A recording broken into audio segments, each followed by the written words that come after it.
Evening. I'd like to call this meeting to order. Will you please rise and join me in the Pledge of Allegiance? I pledge allegiance to the flag of the United States of America and to the republic for which it stands, one nation, under God, indivisible, with liberty and justice for all.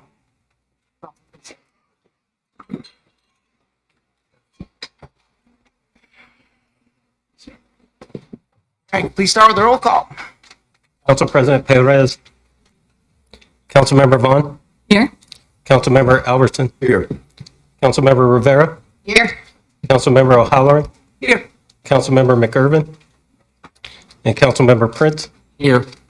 Roll call, Mr. Mayor, 2 absent. Mr. Mayor, Yes, Councilman. move to excuse the absent council members. Second. Okay, it's been moved by Councilmember Albertson, second by Councilmember Prince, that the absent council members be excused. All in favor signify by saying aye. Aye. Opposed, nay.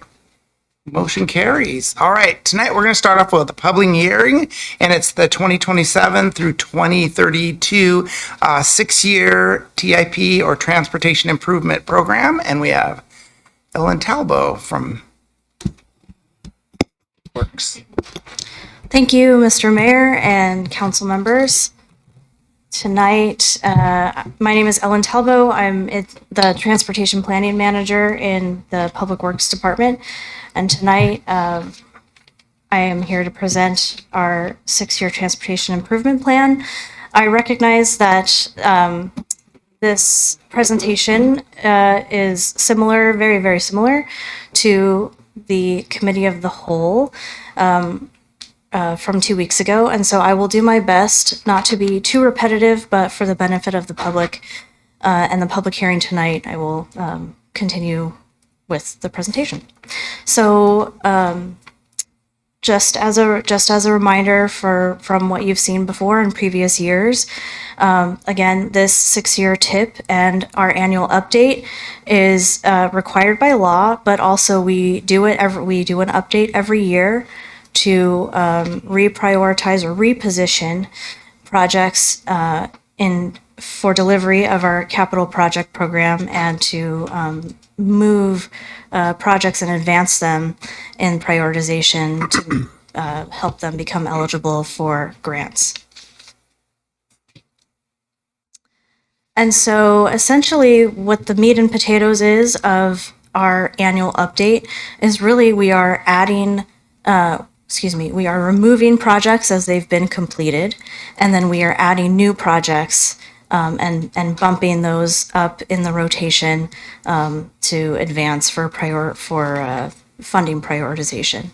And so this year, in this year's update, we've added new projects, and those are on the right side of the slide here, the Panther Creek Culvert Talbot Road project, the Talbot Road Cleveland sidewalk project just in front of our future Cleveland Richardson Park, and then the Southwest 7th Street Corridor Safety Project, which is essentially the installation of a cycle track along Hardy between 7th to Rainier. And then kind of more minor updates, really just in the numeration and identification numbers of the projects along the way, updating our maps and status updates on the project pages. Here you've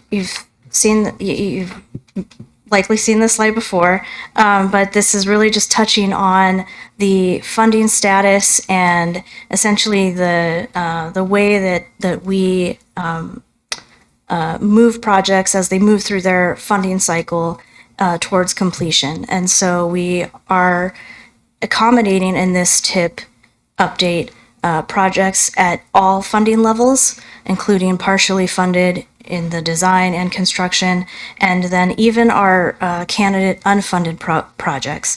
And we include our unfunded candidate projects because they are still priorities of the council. And here we are showing that further dialing into the prioritization is we want to be transparent with how we are considering all these projects, because we all have needs throughout the city, and in order to weigh the needs across, we are assigning a criteria point or a factor of such, so that we can rank these projects of greater weight towards the others to position them towards prioritization in the list for funding. And so those priority factors are here. And this all feeds into the kind of calculus, if you will, of the ranking. So as you can see, those factors such as life safety, plan implementation, system operations, financial feasibility, directive of the council, and the mitigative aspects of these projects all fall into this ranking of 36 projects. Essentially, if you look at projects 1 through 14, these all kind of these are projects that we will be asking for budget in the 2027-28 biennial CIP section of that budget, and along with the other partially funded and program funded programs in this list. I think if there's anything to differentiate here, it's just that the projects that are noted as program funding, it really just means that these are operational in nature, but also have capital project aspects of smaller spot improvements within each of these programs. And so we are asking for, or in our biennial budget process, to keep these programs funded so that we can continue advancing the systemic improvement that these programs add to our transportation network.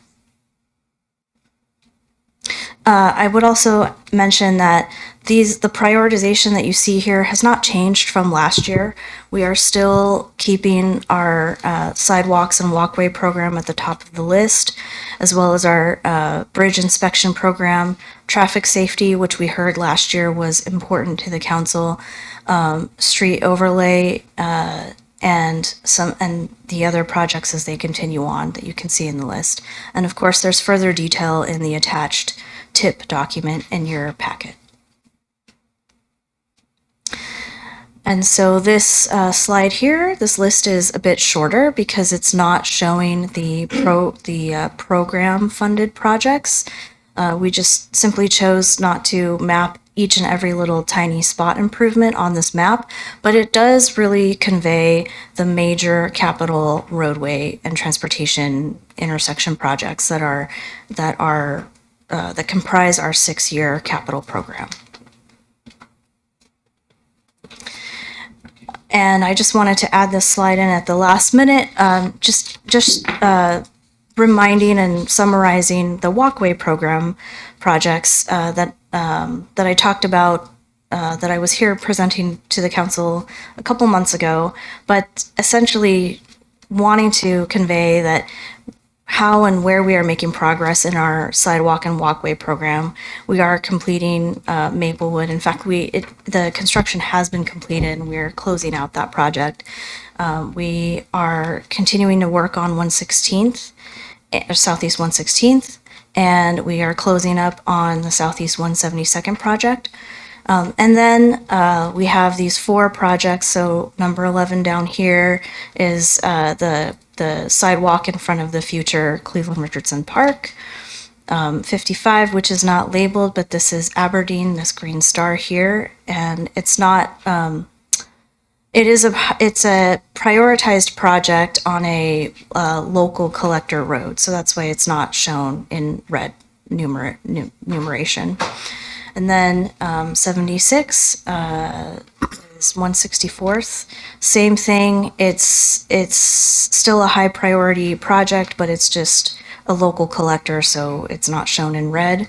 And then Hoquiam, which I caught in Transportation Committee, and I apologize that my green star didn't make it over to number 4 instead of 14, but that these projects are prioritized for design in 2027 and or construction in 2028. So essentially, we are planning to use the Transportation Benefit District funds programmed or proposed to be programmed in the 27-28 budget for these projects.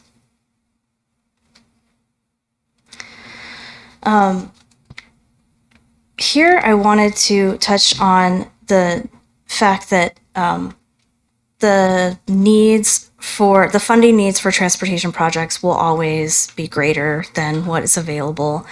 But we benefit here in Renton from the Transportation Benefit District funds, which were created that ordinance was created in August of 2023, and we began collecting sales tax towards that benefit district in April of 2024. And so that the TBD funds have allowed us to make headway in our rehabilitation, streets rehabilitation, and sidewalk projects. And so to date, as of December 2025, we had about 4.4 million in sales tax income towards the TBD fund, and then we had about 1.18 million of expenditures. And so there are expenditures that we will continue to increase against that fund as we continue working on 1/16 and bring on design for new projects. But at the same time, we have not finished collecting sales tax. We will be continuing to collect sales tax through the end of the year. So those two amounts will track with each other. I also want to touch on the red bars here indicating the grant funds. This year, in 2026, we applied for approximately $3.4 million worth of grant funds, particularly in state Transportation Improvement Board funds. And we applied for projects that we currently have been planned to work on in the 2026 allocated budget. And so we will anticipate hearing word about those grants in November, end of November, beginning of December. And so for new funding that we are adding to this TIP update, we received a contribution from Sound Transit to implement the Lake Washington Boulevard Hawk signal and near the May Creek Trail. So that is in design right now. And then we also received grant funding a little more than a year ago for the last phase of Rainier Ave, and that is actually a road diet project. So we are looking to make that the more complete streets friendly end of Rainier Ave. And so that will be heading into design currently. And then Southwest Street Corridor Safety Improvement, we received just a small contribution from Sound Transit, but really this project is being led by King County Parks. They are, as part of design that they are working on from their 2025 Parks Levy. So I'll touch on that again in just a moment. And then also a nice contribution from Sound Transit that we anticipate bringing to the council next month for about almost 23 million for the park and ride. And so again, I won't go over these too much, but only to just say that, touch on that 7th Street project again, and that just to recap that the segment here that we're really talking about is Hardy Ave between 7th and Rainier. And the reason why this is a key segment for right now is because this is the segment that wants to connect the future Lake to Sound Trail, which King County Parks is designing, with the Renton Transit Center on the other side of Rainier. So this project, Hardy, will drop down from 7th and then cross over Rainier to the station. So right now the project is at 30% design, and when I have a cost estimate from King County Parks, I will bring that information to Transportation Committee to keep council looped in. And then finally, just touching on the projects that we've worked on in the 25-26 budget and made progress on completing or are making progress to complete before the end of the year. So the projects here, Southwest 43rd is still under construction, but these other three have been completed. And then 116th is in construction, and the Renton School pedestrian crossings are gearing up for construction. And so with that, I will close here, but just mention just the staff recommendation before you tonight is to approve the annual updates to the 27-32 6-year TIP, and the resolution is in front of you for adoption following tonight's public hearing. Thank you. Right, thank you, Ellen. Any questions from staff this time? All right, thank you very much. And I have nobody signed up for public comment at this point. Do we have any correspondence? Mr. Mayor, I received no request to speak or comments or correspondence. Okay, thank you. What's the wish of the council? Mr. Mayor, Yes, Councilmember. move we close the public hearing. Second. Okay, it's been moved by Councilmember Albertson, second by Councilmember Prince, that the public hearing be closed. All in favor signify by saying aye. Aye. Opposed, nay. Motion carries. All right, thank you very much. Appreciate your presentation. All right, we're moving on to the administrative report. All right, good evening. Council meetings will be paused for the next 3 weeks while City Council enjoys a well-deserved summer break. Regular council meetings will resume on Monday, September 14th. Come celebrate with us Sunday, September 6th from 11 to 2 p.m. at Liberty Park as we celebrate our 125th birthday in style. Step back in time with a walk through Renton's history, enjoy games and activities, live music, and of course, birthday cake. We can't wait to celebrate with you.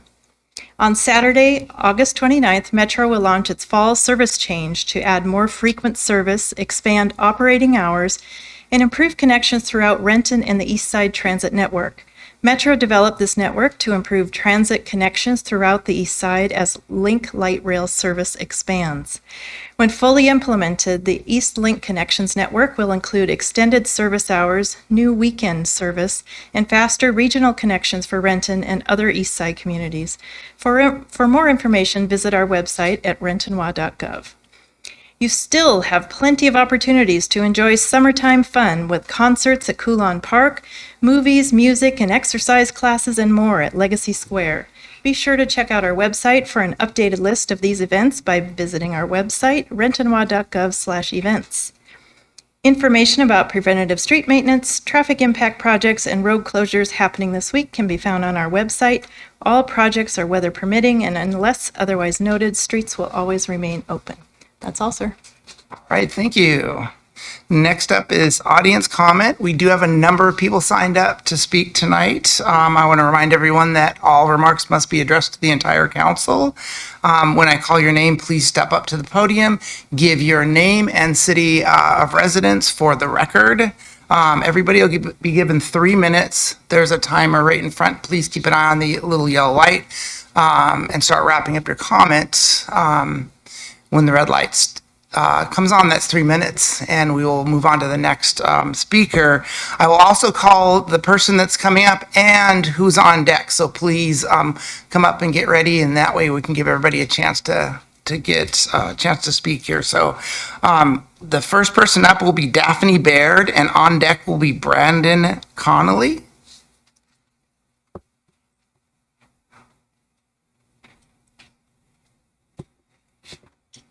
Good evening, Council. Daphne Baird, resident of Renton. As a human trafficking survivor, though I don't usually detail my experiences, I found the use of human trafficking victims as a rhetorical tool in last week's meeting disgusting. Most survivors of human trafficking would do anything to save others from what happened to us. And that usually looks like choosing one part of our experience and just figuring it out. It is hard for us to reach a place where we have the distance, bandwidth, and time to read research rather than rely on gut instinct. Most trafficking survivors have conflicted feelings about surveillance. On the one hand, we were controlled through heavy surveillance. On the other, we are desperate for proof that could convict our traffickers and stop their horrors. But data shows the latter simply doesn't work like we hope. Kidnapping only occurs in 4% of trafficking cases. Even in countries with good CCTV, they usually locate those survivors with anonymous tips and raids, not cameras. Even if we were to assume Flock is a perfect system and their cameras were what allowed our officers to reunite victims with their families, those very actions would harm other victims. Experts estimate 12% of all trafficking victims are children trafficked by their family. When children run away from their trafficker, officers treat it as a missing person or kidnapping case. Well-meaning police sending us back into hell is one of the most validated fears victims and survivors have. Given the police returned one of Jeffrey Dahmer's teenage victims to him, and he wasn't even he didn't even have legal custody. This isn't a problem where you can take shortcuts. What protects trafficking victims are education, food, and housing away from the traffickers. Rushing through turning Flock back on or criminalizing homelessness tells survivors you care more about optics than you do about us. Please stop, listen, and research. Thank you. Thank you.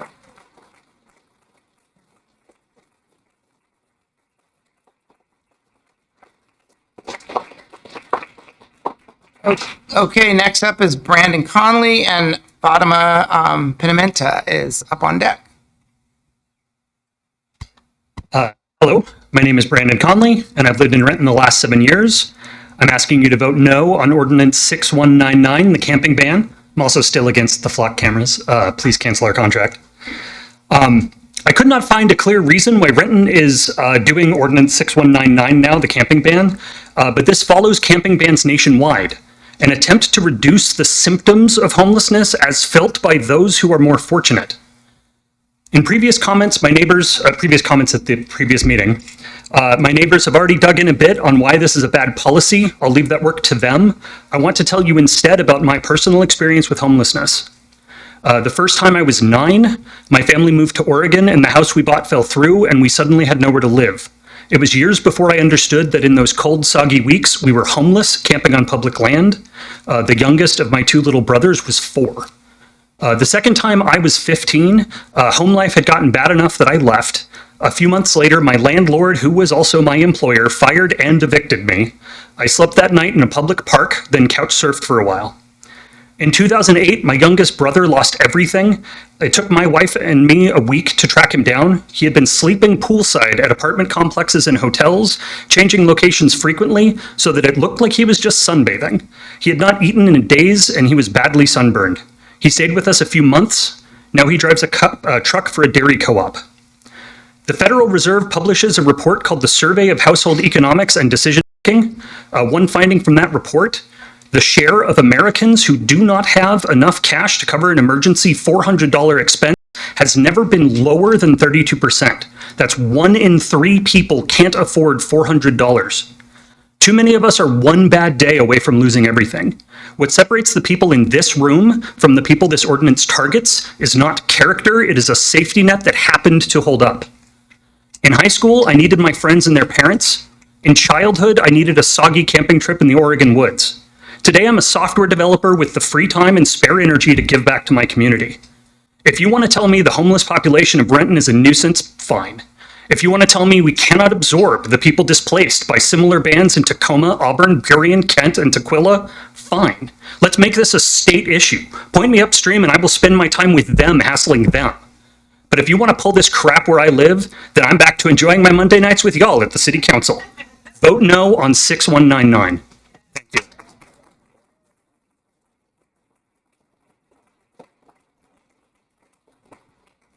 Right. Next up is Fatima, and then on deck is Adam Honey. Hey. Hello, my name is Fatima Pimienta. I'm a new resident to Renton, and I thank you all for welcoming me to this beautiful city. It truly is an honor to join this community. As a Mexican woman with a name shared with my Islamic brothers and sisters, you can see why the topic of surveillance hits very personally. I've been to secondary revision across the border and multiple search stops since September 2001. For multiple weeks, many of my fellow citizens brought forth literature and media regarding severe government surveillance, dystopia, the loss of human rights, and dignity. While one might wonder why fiction is being used to argue for our current reality, I ask our council to consider the context of when and why these texts and media were created. History, as any expert will confirm, will repeat itself in echoes. We have seen from World War II to our own Japanese internment camps, the Red Scare, and multiple anti-LGBTQIA laws that our free country government is not above persecuting its own citizens. We have seen that surveillance and secret policing and the loss of privacy leads to very real danger to every single person. They say if you're not doing anything wrong, you have nothing to fear, until they change the definition of what is wrong. We have seen evidence time and again that this proposed tool exponentially does more harm than good. It is currently being used to stalk, to harass, and hunt down its targets of choosing.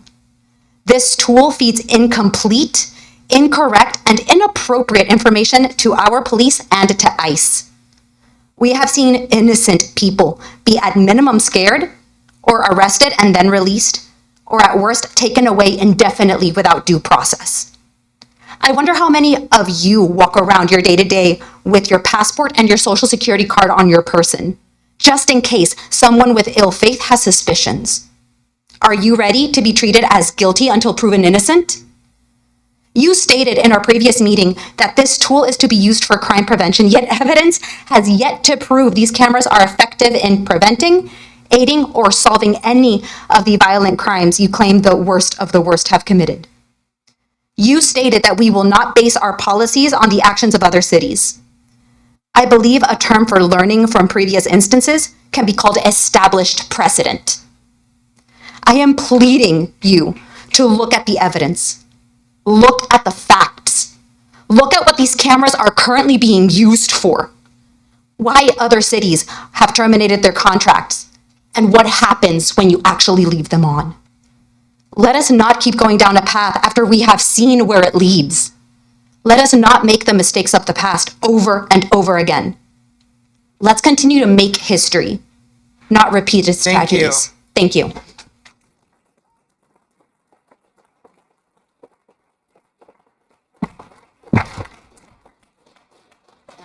Adam and Amy is on deck. Good evening, Renton City Council. My name is Adam Honey, Renton member of the community. You've got a lot of folks here tonight. I think more than you've probably seen in the past several weeks. I'm hoping that this implores you all to consider how unpopular some of the legislation that you're putting forward is. Some of us have spent the last week going through data that we were able to find for flock cameras and for audits of the flock system, and we've been disappointed with the information that we found. We found case numbers that are filled in with numbers like 9999 or testing, things that shouldn't be in those systems. And I thought we were promised that these should be safe and secure, and there's going to be audits and the information is going to be in there, and that our police department wouldn't do such a thing. But clearly we have evidence to the contrary. So again, I'm going to implore you all to consider not renewing the contract and not moving forward with a new contract. Switching topics, because we have another new fun thing for us to talk to you all about today. Ordinance on criminalizing homelessness. Yeah, that's a fun new one for y'all. Criminalizing people for existing. Okay, so put yourself in those people's shoes. Earlier we heard many of us are just one paycheck away from not being able to pay for our rent, to be able to pay our mortgage, to be able to pay for an incidental. I'm pretty sure a lot of folks here probably don't have fantastic health insurance, and having something like a catastrophic car accident and having to pay for injuries could very well put them out on the street. We have other communities around us that are already trying to push them out somewhere else. And as you start moving people because they're not desirable, you make their living situation even harder. You make it hard for them to be able to have possessions that help them through their day-to-day, and you make it very difficult for them to be able to move out of that homelessness situation and back into society. So again, I'm going to implore you to not move forward with this ordinance. Thank you. All right, thank you.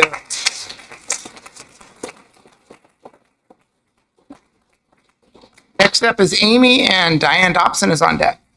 Good evening. My name is Amy, resident of Renton. I'm here to ask you again to cancel the flock contract and to oppose proposed ordinance 6199 to criminalize homelessness.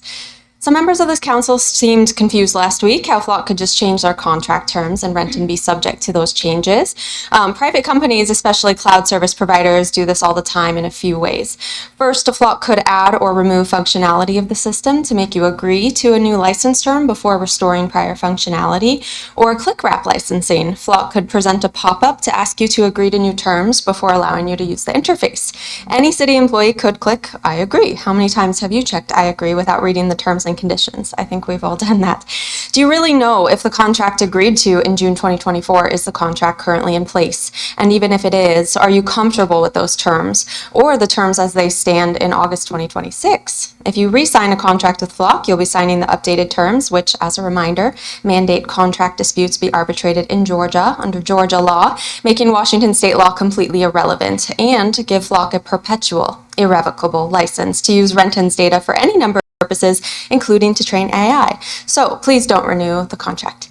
Anyways, proposed ordinance 6199 to criminalize homelessness ironically states that the preferred enforcement approach for camping and related violations is outreach, contact, and offer of services if available. To my knowledge, reliable, effective outreach is not happening through the city or law enforcement. And if outreach is a preferred approach to homelessness, why aren't we focusing on outreach? And the proposed ordinance merely encourages, not requires, law enforcement to offer resources prior to issuing a trespass order. If offering services is a preferred approach, as stated in your ordinance, why aren't officers required to offer services? Also, nowhere does this ordinance offer any protections for belongings seized by police, such as cell phones and tents. Police can literally take everything a person owns. This ordinance will only displace the problem, not solve it, since it doesn't address the root causes. Other solutions to consider include staff mental health professionals in the police department, like Bellevue Police Department started in 2023 with the Community Crisis Assistance Team. This is a crisis outreach team made up of mental health workers and specially trained police officers who offer outreach and resources. Or explore a basic income project like the one in Denver, Colorado, that resulted in 45% of the unhoused population securing housing within 1 year and saved the city $500,000 by reducing ambulance costs, treatment costs, ER visits, hospitalizations, jail costs, shelter visits, etc. At the end of the day, a crucial part of public safety is the prevention of crime, not just action after crime happens. And that's where Renton is really falling short. It's 2026. We know better. Let's do better. Thank you for your time.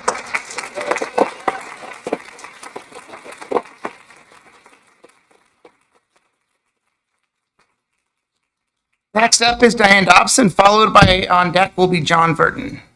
Good evening, Council and Administration. My name is Diane Dobson. I'm the CEO of the Renton Chamber of Commerce. The Chamber works with more than 250 nonprofit organizations through RANU, Renton Area Nonprofits Unite, and our Task Force on Homelessness. Around that table are outreach workers, behavioral health providers, shelter staff, churches, first responders, people with lived experience.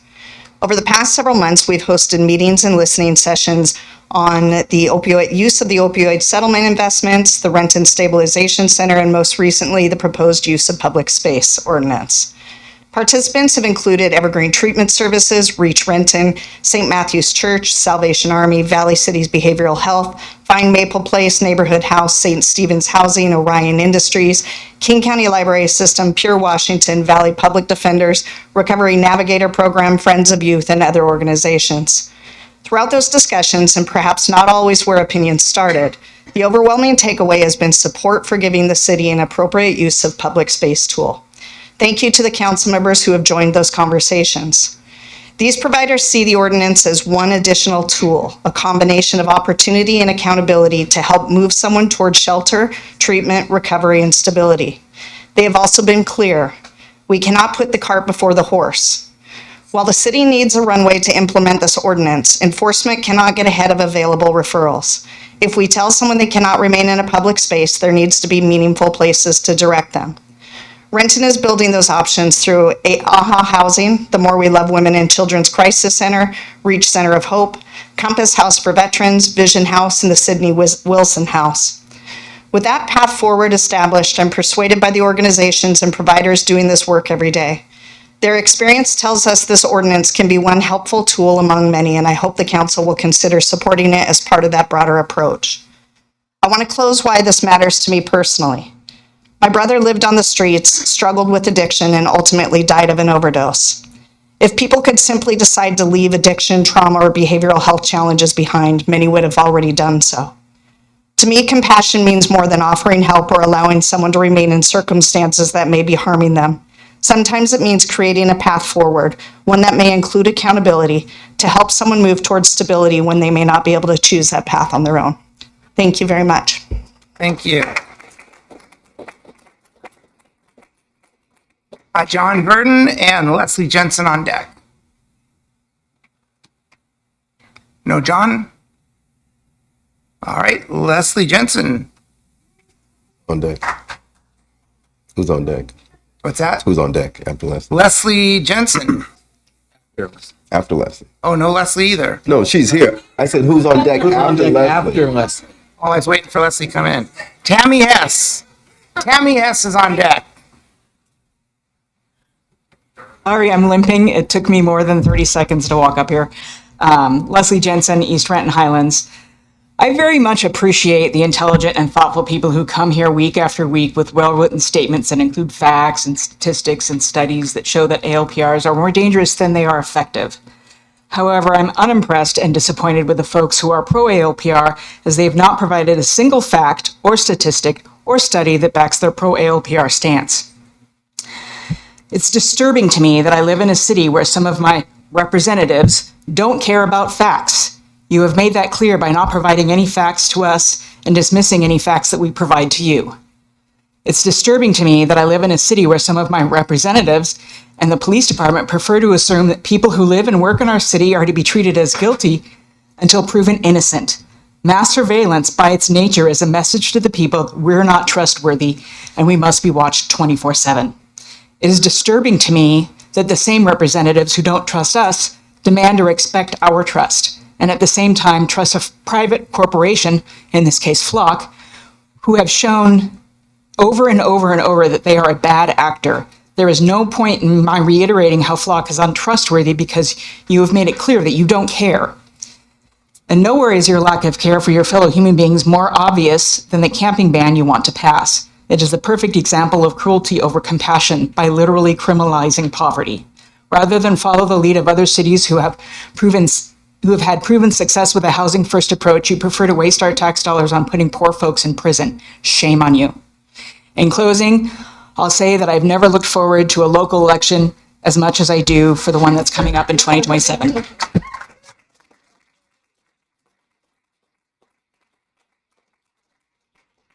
All right, next up is Tammy Hess with Ron Bensley on deck. My name is Tammy Hess. I'm a Renton resident and a member of Radical Women, and I've worked as a domestic violence advocate supporting survivors of abuse and trafficking.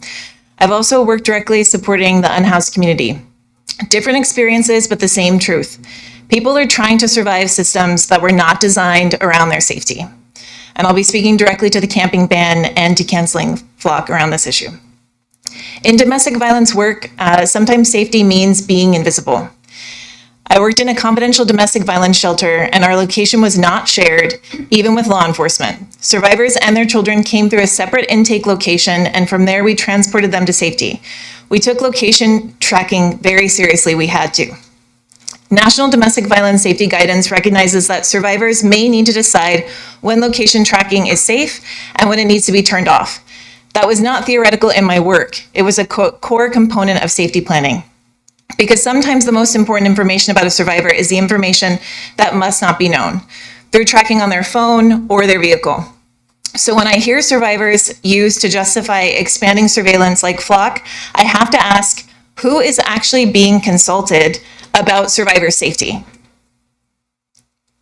I don't doubt that police have found flock useful in investigations, but finding someone after a crime has happened is not the same as preventing that crime. A system can be useful to an investigation while still creating extreme risks for people whose movements are being recorded. Those voices need to be a part of this decision. And I want to connect that directly to the camping ordinance. I have worked with people who were already struggling to survive. You cannot make someone safer by taking away the few places they have left to sleep, to rest, and to keep their belongings. And there's never enough room in these beds, in these spaces we're talking about. If someone is sleeping outside because they have nowhere else to go, finding them, moving them, or putting them in jail does not create housing. It does not create stability. It takes an already desperate situation and makes it even more dangerous and vulnerable. We should be asking what that person needs to become safer and housed, not how we can punish them for being visible, because we don't like seeing them. It does not solve homelessness. It just moves the problem, and these people and families that are carrying this, they suffer more. Whether we're talking about a survivor hiding from an abuser or someone sleeping outside because they have nowhere else to go, the question should be the same. What actually makes this person safer? Not more visible, not more punishable, actually safer. Really think about that.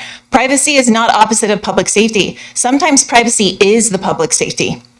Please keep flock off. Do not expand ALPR surveillance. Do not pass this camping ordinance. Choose housing over punishment. Choose services over surveillance. Choose safety, and the safety that actually protects people, not systems that track people, and when they need help, punish them when they have nowhere to go. Thank you.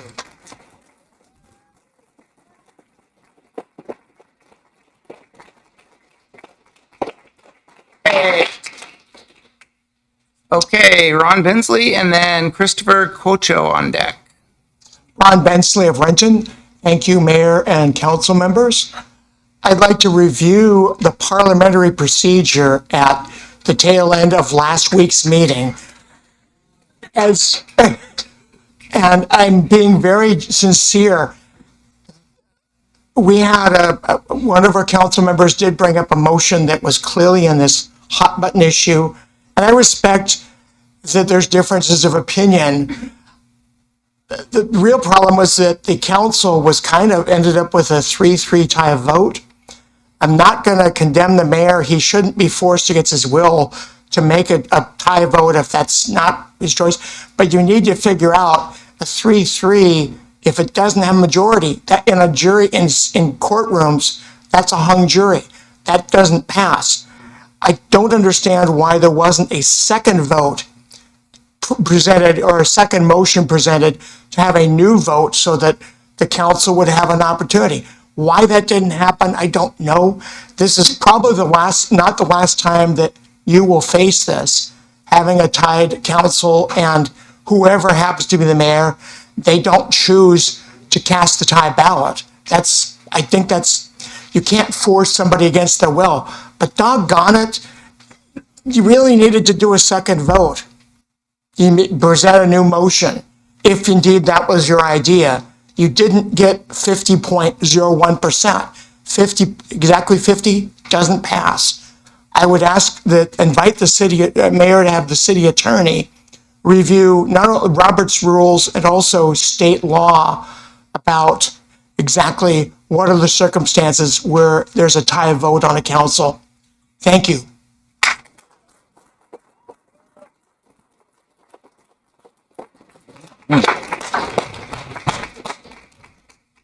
All right, next up is Christopher with Cheryl Freeze on deck.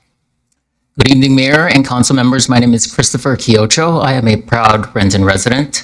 Tonight, I want to talk about public safety, but I also want to talk about what we call a solution.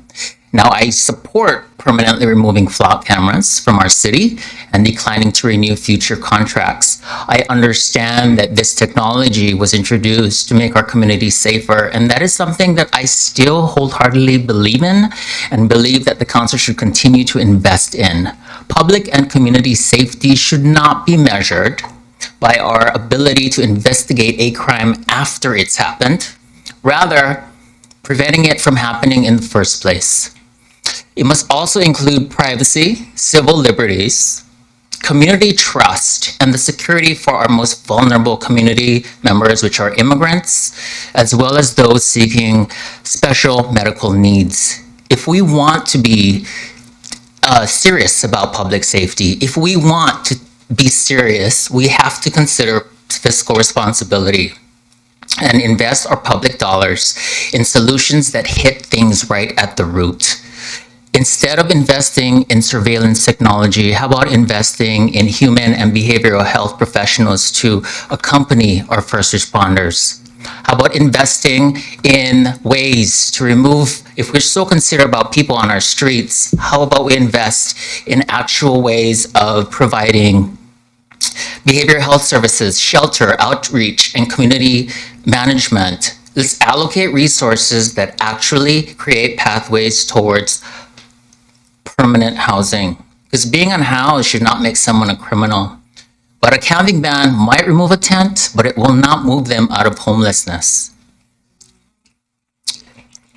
And that brings us to a larger issue that we should be talking about, which is housing affordability. There are policies out there that are working that address tenant protections, eliminating junk fees, creating housing stability, and also partnerships that keep people housed before they even reach the point of crisis. We need solution-based leadership here.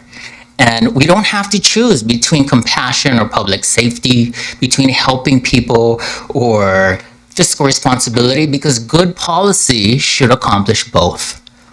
Now, I say yes to fiscal responsibility and meaningful public safety, yes to housing affordability, and making choices that hit at the root of core issues, and no to policies that just move them somewhere else. So I really would love to continue this conversation with each and every one of you, not to talk about what I oppose, but actually what we can build together. Thank you.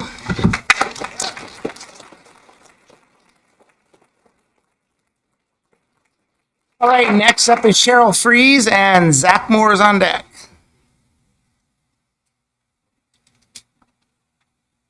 Cheryl Freeze, Renton resident. As with many other things in this city, strategic, thoughtful planning was not part of the equation when you decided to sign a contract with Flock. As you've heard from many audience members, including several engineers over the last few months, including those involved with HIPAA, compliance, security, there were very telling signs about the extremely high likelihood of problems, violations, and breaches that signing with Flock and the cameras would cause. You had the ability to identify subject matter experts from tech and other fields who could have looked at the technology and equipment and contract and proactively shared numerous concerns and probabilities. Yet again, here we are today after the fact and talking about this still.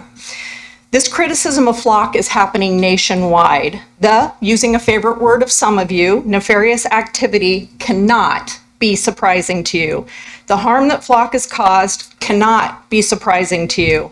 The changes they are currently making cannot be surprising to you, as they are scrambling to save their existing contracts because the amount of cities canceling their contracts is obviously having a tremendous impact on their revenue.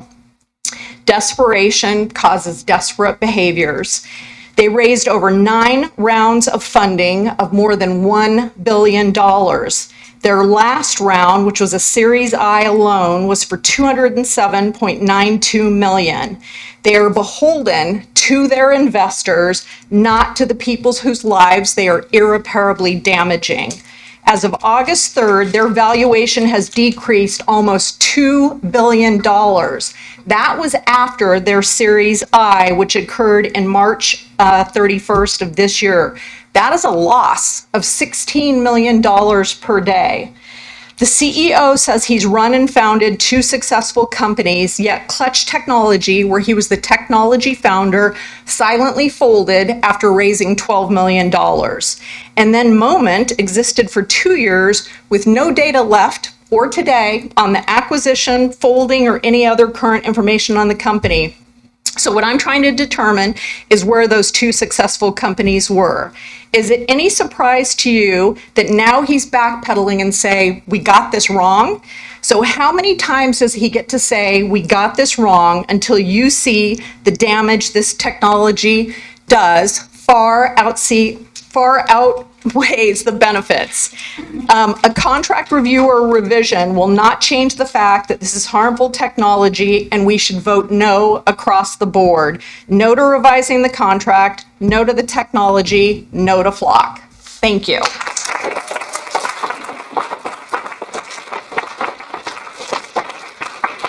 All right, Zach Moore with Julian Kinberg on deck. Hello, Zach Moore, City of Renton. Did you guys hear all that honking out there earlier? That was your constituents voicing their opinion, their opposition to mass surveillance, be it by Flock or any other group. Crime was already trending down before you installed these cameras, and as we've demonstrated again and again, it had nothing to do with this boondoggle you've saddled the taxpayers of Renton with. We saw with last week's clown show of a vote that the mayor doesn't want to be on record supporting Flock. Understand that the cameras will be coming down one way or another. Please know that any vote to delay that is a vote to be replaced by someone who actually listens to their constituents. The cameras will come down. Regarding the cruel and capricious camping ban, I have to point out that this is another ham-fisted attempt at solving a problem where our tax dollars would be better spent on prevention. Instead, the mayor proposes to turn Renton into a no-go zone for people who have little to no resources available to them. Does the city intend to do anything that actually works, or is the only intention to waste our money and resources on authoritarian policies that only make people's lives worse? When will the council discuss providing permanent low-barrier housing, safe injection sites, drug and alcohol treatment, mental health treatment? When will you stop wasting our time and money on enabling fascism in favor of real solutions? Thank you.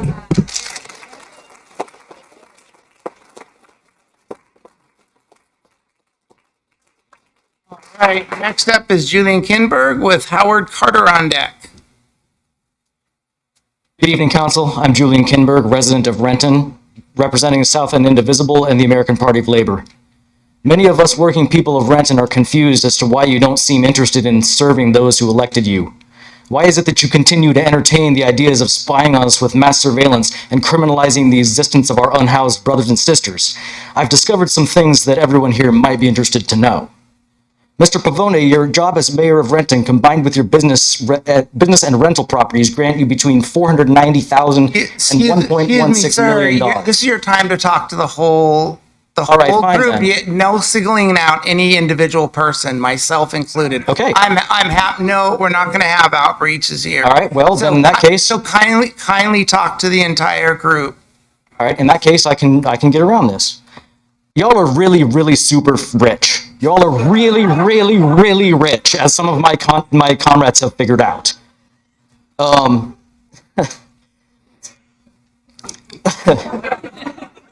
Is it reasonable to expect someone in this kind of wealth and status to represent the interests of the poor and working class citizens of Renton?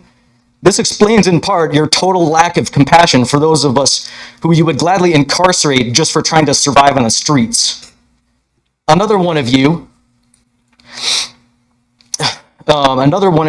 is not as rich, but they own stock in Tesla, owned by the fascist trillionaire Elon Musk, Facebook, owned by Trump-friendly billionaire Mark Zuckerberg, but most tellingly, Palantir, the mass surveillance technology company that gathers data on us without our consent and hands it over to Amazon, which that person also actually owns stock in. Both of these companies openly share our data with ICE, better enabling them to terrorize us. This arrangement constitutes a flagrant and extreme conflict of interest. You are financially incentivized to sell your constituents out to the profit-driven corporate terror machine. Now, we understand better why Renton Police Department has established a contract CAG-21-227 with Axon Enterprise, who shares data with Amazon and Palantir. In your election campaigns, did any of you disclose that you were planning to allow RPD to spend $17.5 million of our money on invading our privacy? It seems like pretty important detail.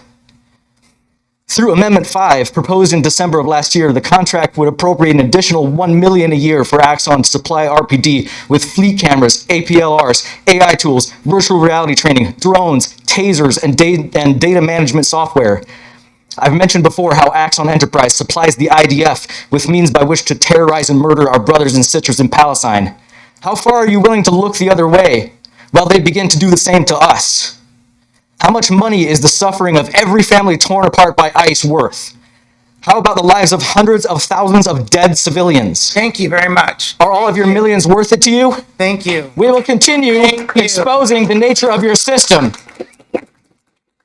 Thank you. You've made us all very angry. Thank you. Next, reap the consequences of your treachery. Howard Carter is up next.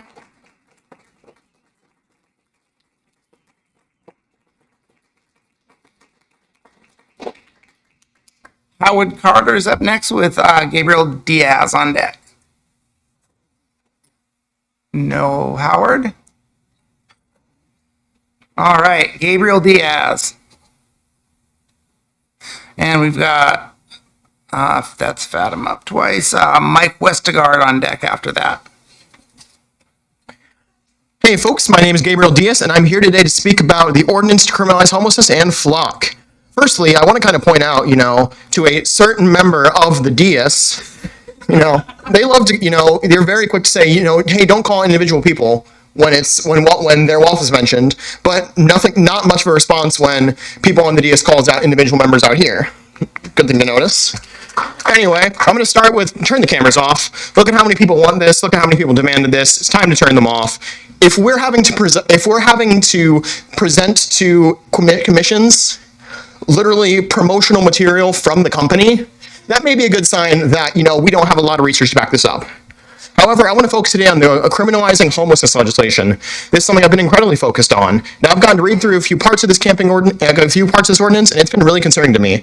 The first big thing is there's no requirement for offering services before we charge people for being poor. We can say it's highly encouraged all we want, but if we are going to punish people and send them to jail for being poor, without a single warning, that's still an option.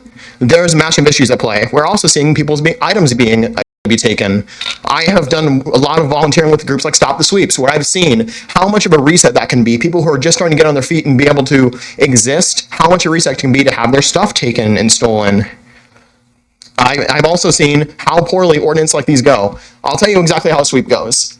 The team shows up, they take their stuff, take the stuff they need, and you tell them, hey, you can't be in this area. So they move 2 blocks over.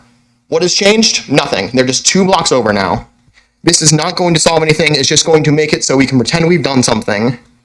We are also seeing the council repeat the failed policies of soap and soda by adding exclusionary zones. Zones that would make it harder for people to exist. These zones say, if you've been caught being poor twice in this area, we can ban you from parts of the city. They've got the city into 6 parts. We can ban you from 2 parts of those cities. Do you know how many people are going to affect that? If you can't prove you're going to a doctor's office, you don't have any proof you're going to a doctor's office, or you're going to get treatment, get the help you need, you can go right back to jail. Now, we're going to have people who say housing first doesn't work. It's really a drug problem. I know many folks who have read the op-ed done by King County Councilmember Reagan Dunn. However, so many issues with that op-ed. Firstly, that has shown that people who do housing first are more likely to stay clean and stay off of drugs. Whereas there's more likely to stay off of drugs if you have a place to go. I can't say I'm surprised by this, honestly. If you are housed, you are less likely to be around people who are using drugs. Where if you're homeless and you're living in massive encampments or out in the streets, you're more likely to have access to drugs. We can say we want to push them inside, and we can say we want to push them inside, but if we don't have an inside to give them, where are we pushing them? We can say we want to make the choice for them, but a study done by the International Journal of Drug Policy showed coerced treatment and involuntary treatment is less effective and leads to higher overdose rates. Let's see. We don't want policies to appease me. We don't policies that are not going to make the issue better. I'm wrapping up. We don't want policies that are just going to make us feel better, to look like you're doing something. We want policies that are actually going to solve issues, not just a little pat in the back at the end of the day. Thank you. I urge you to vote no on this camping ban. Thank you.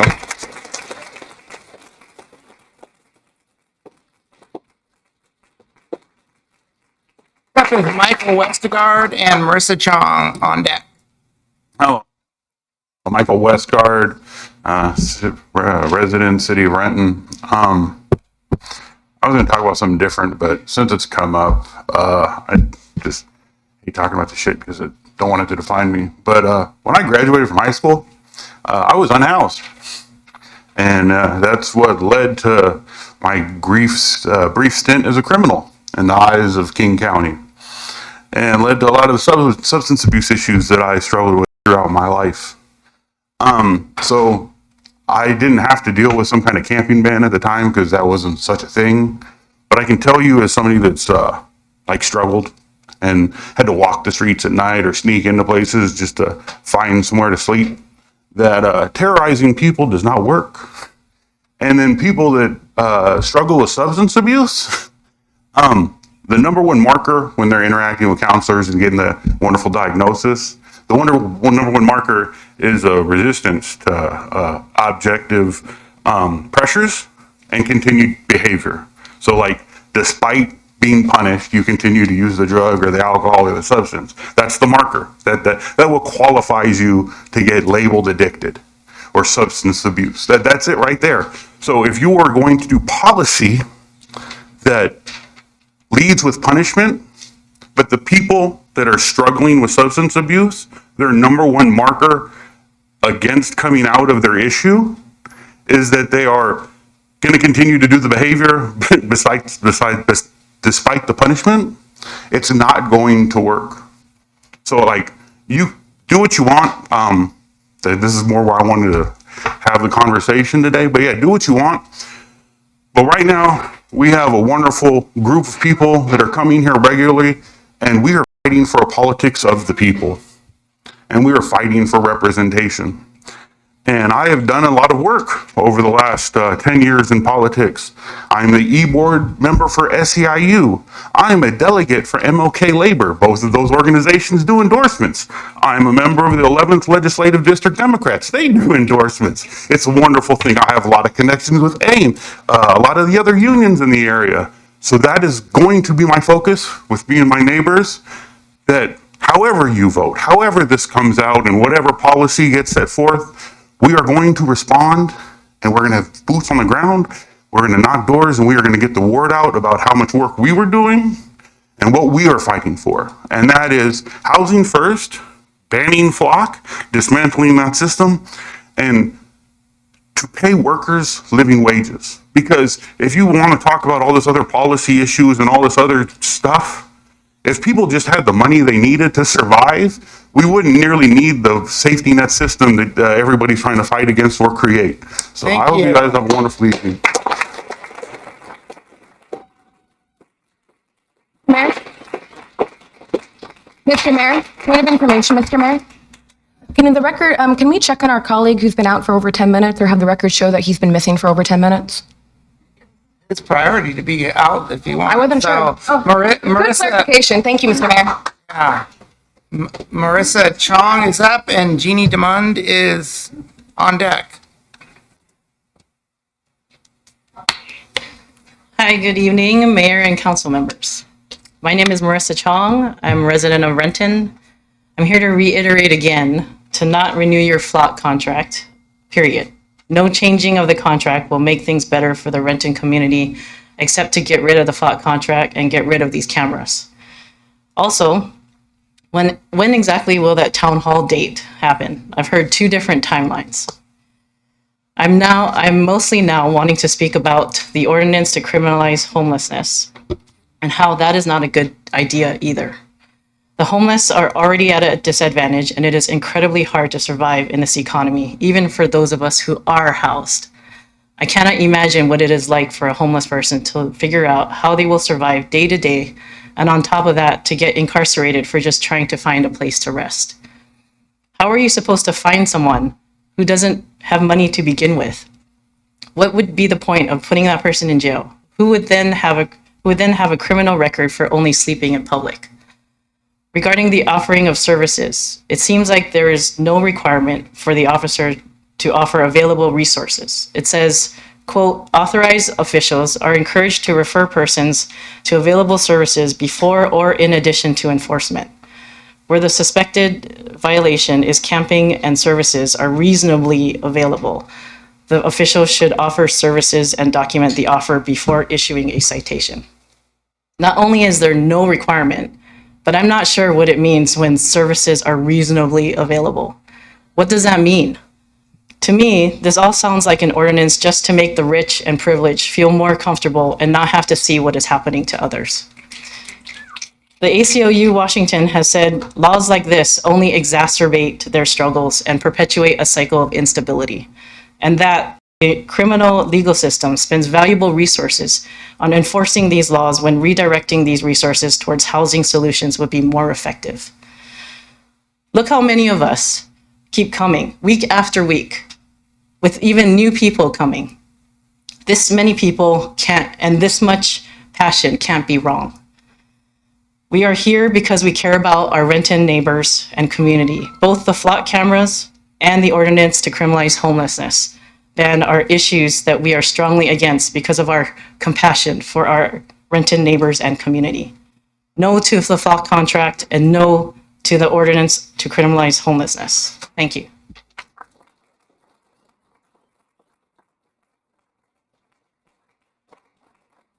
Next up is Jeannie DeBun with Ashley Fadan, I think. Thank you, council members. I'd like to first express my great gratitude and deep respect for the survivors who showed up here today and shared their stories with us. They are people to listen to. I'm here again today about flock cameras because I still have questions. In fact, as I look at the data, I have more questions, not fewer. You've been presented with a lot of information tonight. I'm going to speak about just one of the examples that was presented. Flock says you have to have a legitimate case number to access the system. We've seen cases where in data logs where this is clearly not the case. A series of nines, the word none, or some other placeholder has been entered under case number. Clearly not an actual case number. Maybe there's a reason or an explanation, but it doesn't make the misleading statement by Flock true. When someone misleads me, I begin to question every statement and every assertion that they make. I'm asking you all as responsible elected officials to dig into the actual records and question every reassuring statement made by a big company that has a big financial stake in your decision. And I'm asking you to keep the cameras off until we get answers to those questions through a town hall or some other mechanism. And hopefully we will have the facts that support keeping the cameras off for good. I'm asking you not to give up on controlling technology. It's not your fault that you as local officials find yourselves at the sharp end of the stick in defending our civil liberties. But there you are. You are the first line of defense, and we are depending on you. Finally, as the city council that represents all of Renton, I would find it, although legal perhaps, a travesty of democracy to force a vote on this issue without every council member in attendance. Everyone needs to be on the record for an issue this important and this contentious, where this many residents have shown up at so many meetings to express their opinions and their questions about it. Thank you. Thank you.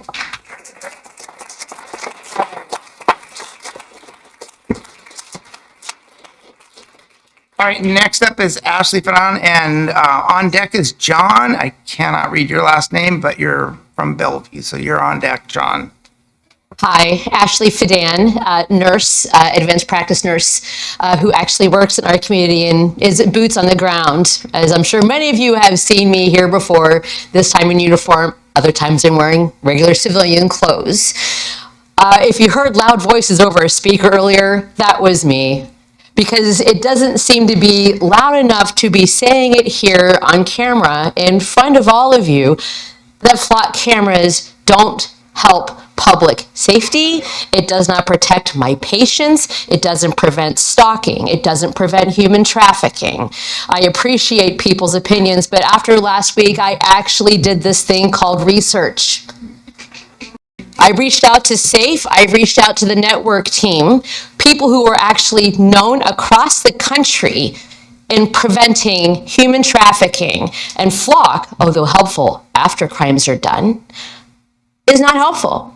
If flock cameras were super helpful in our city, we would have flock cameras out in front of every illicit massage parlor, which is a lot of where our human trafficking occurs in our city. You want to know where they aren't? They're not there. Neither are the police cars to save these human beings and these safe souls from being abused and trafficked for money to line the pockets of others. You guys are more than happy, though, to hear me through a bullhorn and collect your data and sell it on behalf of everyone here. That's the value. Yeah, you are responsible for the flock camera that holds on to the data that is sold to other conglomerates. Amazon, right? You don't own that data. I want to pivot over to the homeless situation. And I noticed here that before this began, you all said the Pledge of Allegiance.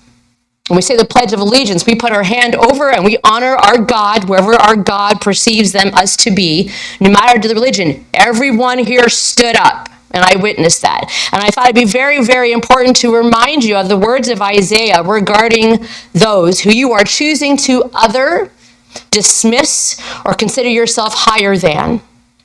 Is this not the kind of fasting I have chosen? To loose the chains of injustice and untie the cords of the yoke, to set the oppressed free and break every yoke? Is it not to share food with the hungry and to provide the poor wanderer with the shelter, when you see the naked to clothe them and to not turn away from your own flesh and blood? Then the light will break forth like the dawn, and your healing will quickly appear. Then your righteousness will go before you, and the glory of the Lord will be your rear guard. As leaders and policymakers, you hold up the culture of our city. It is you. I want to point out that everyone here repeatedly, with every vote that you make, we witness the hypocrisy that you hold when you say you believe in indivisible government under God. You are hypocrites in this process. Think beyond your political career and think about the culture that you are promoting in our city. Please do better. Please do better. Thank you.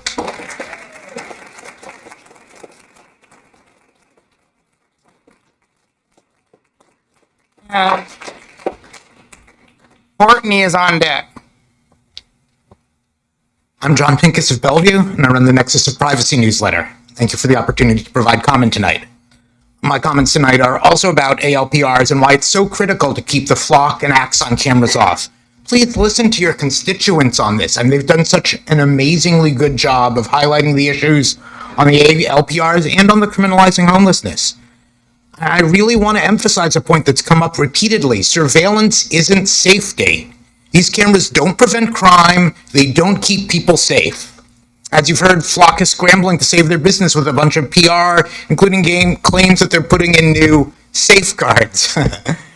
But none of these safeguards address the threat of federal law enforcement agencies like ICE, CBP, and DHS getting this data and using it against immigrants, protesters, trans and queer people, and anybody else the information decides to target. You know, if they get a warrant from a Trump-appointed federal judge, there's absolutely nothing Renton PD can do to protect the data at that point. And they're already using administrative subpoenas to target protesters in Minnesota and combining them with gag orders. They're doing that here too, as far as we know. And they may well have done this with Flock already. Encryption won't help. Flock could put in a backdoor and the gag order would keep them from having to reveal it from RPD or anybody else. The only safe option is not to collect the data. As another speaker mentioned, it's really worth understanding why so many other places are turning off ALPRs. Just two quick examples. In Los Angeles, LAPD cited serious concerns around civil liberties and civil rights issues, particularly around privacy and the data that's being collected from these families. I mean, from these cameras. If this is a problem for LAPD, who I don't really think of as always that strong on civil rights and civil liberties, think about how bad this must be. And in North Texas, here's what Hood County Constable John Shirley said. These cameras were constantly scanning and recording regular folks just going about their day. That kind of permanent, warrantless tracking doesn't belong in a free society. So please keep the cameras off in Renton. Surveillance isn't safety. There's just no way to keep the data from AI-enabled surveillance systems like Flock or Axon or other ALPRs from getting to the federal government. Turning the cameras back on would put your constituents and everybody who visits Renton at risk.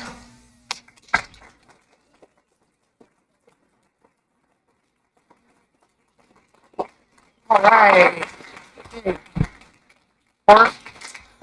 Courtney is up and Lexi Diaz is on deck. Before you start my time, I just want to say thank you for turning on the closed captions. It's helped make your meeting just a little bit more accessible, which should be the default. Good evening, Mayor and members of the board. My name is Courtney, and I'm speaking as an individual citizen and a longtime resident of Renton. I brought some more literature with me. Last week, I asked you, what do you dream about for our city? What is your definition of safety, and who are you trying to keep safe?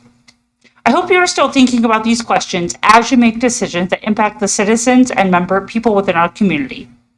In his book on tyranny, Timothy Snyder describes 20 lessons from the 20th century to counter fascism. He wrote this in 2017 as a warning, and now, rather than just a warning, it is a dire emergency. Number 10 tells us to believe the truth because disregarding the truth dismisses academic freedom. And without freedom, there is no power. You've been provided a plethora of data and evidence as to why Flock contract needs to be canceled and the cameras kept off. That truth needs to be heard and followed. This leads me to his 14th lesson, which is to have a private life. The Flock cameras and the technology used do not even allow members of the community to have the option to have a private life. Testimony has been given asking how long the data is kept in the city of Renton, how is it used, and major concerns about the 1% of data that is kept by Flock to train its AI. 1% doesn't seem like a lot, but when 1% of 100 is 1, and 1% of 1 million is 10,000, that's a lot of data. The more cameras, the more surveillance, and the less privacy. You've heard testimony from my fellow community members to demand that they keep the Flock cameras off and to not renew the contract. I'm here to tell you about the why and offer some literature for you to read because education and literacy is the antidote to fascism. The new Jim Crow is about why the system is working designed the way it's due. This is about mass incarceration, and that's what criminalizing homelessness would do. And we know that Black and brown folks, as well as folks in the LGBTQI community, are overrepresented in the criminal justice system. Stamped, which is tells us about why the system is working the way it's designed to. You have a lot of privilege. You can change the system to make sure that it's actually designed to keep everyone safe, not just those you deem deserving of safety. Braiding Sweetgrass and What Unite Us. This actually tells you about what you can do, not just to not do something, but what tells you what to do to build the community that we want, that actually includes every single person. Policies that continue that other people and continue to spread the narrative that some people are better than others are not beneficial.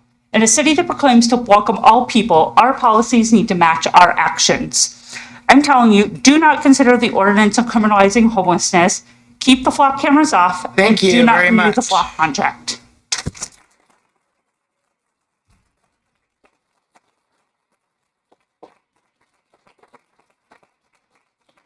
All right. Next up is Lexi Diaz with Matthew Lang on deck. Hi, I'm Lexi Diaz. I am a longtime Renton resident.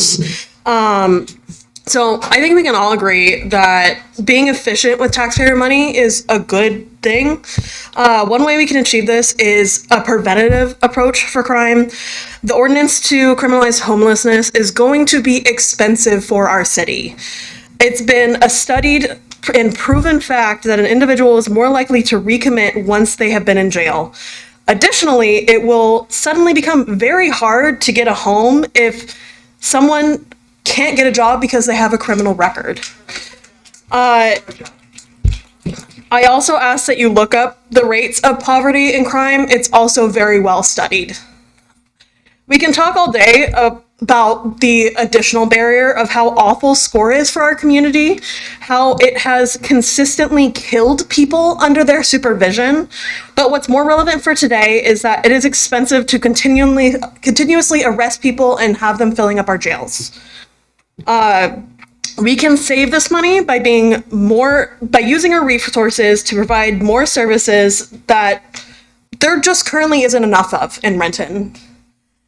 This also applies to Flock. It's an expensive contract, too expensive for the risk it causes. And it's a flawed system.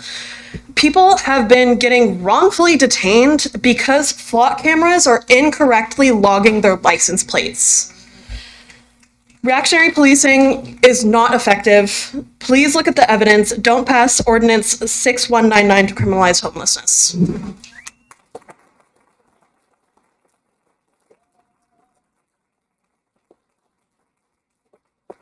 Okay, Matthew Lang is up with Tina Harris on deck.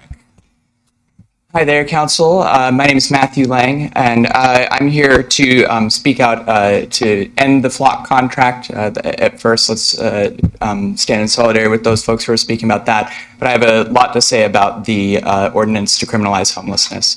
I am a Renton and Cougar Mountain area resident for most of my life, a small business owner here in Renton, and I'm also formerly homeless.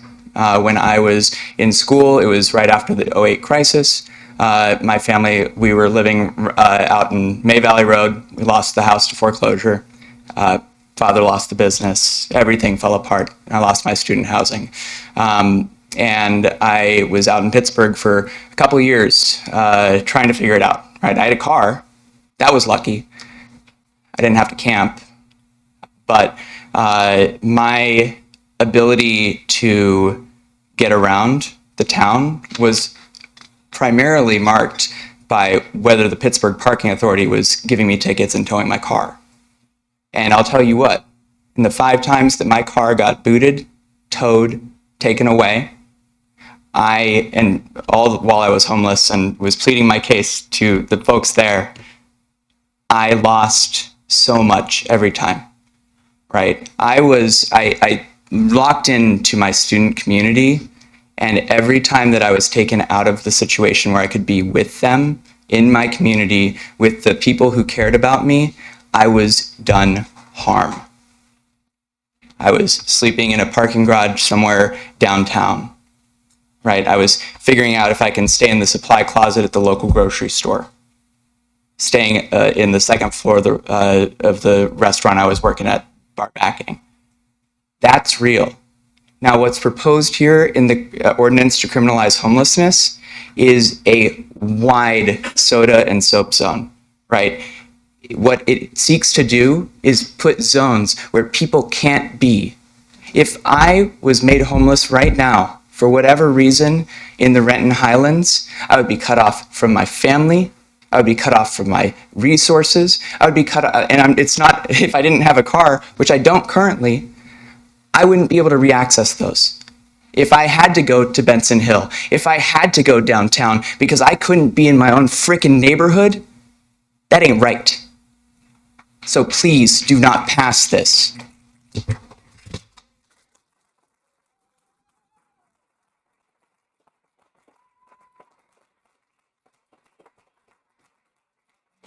All right. Tina Harris with Brian Hughes on deck. Good evening, Mayor Pavoni, Council, and the Renton community.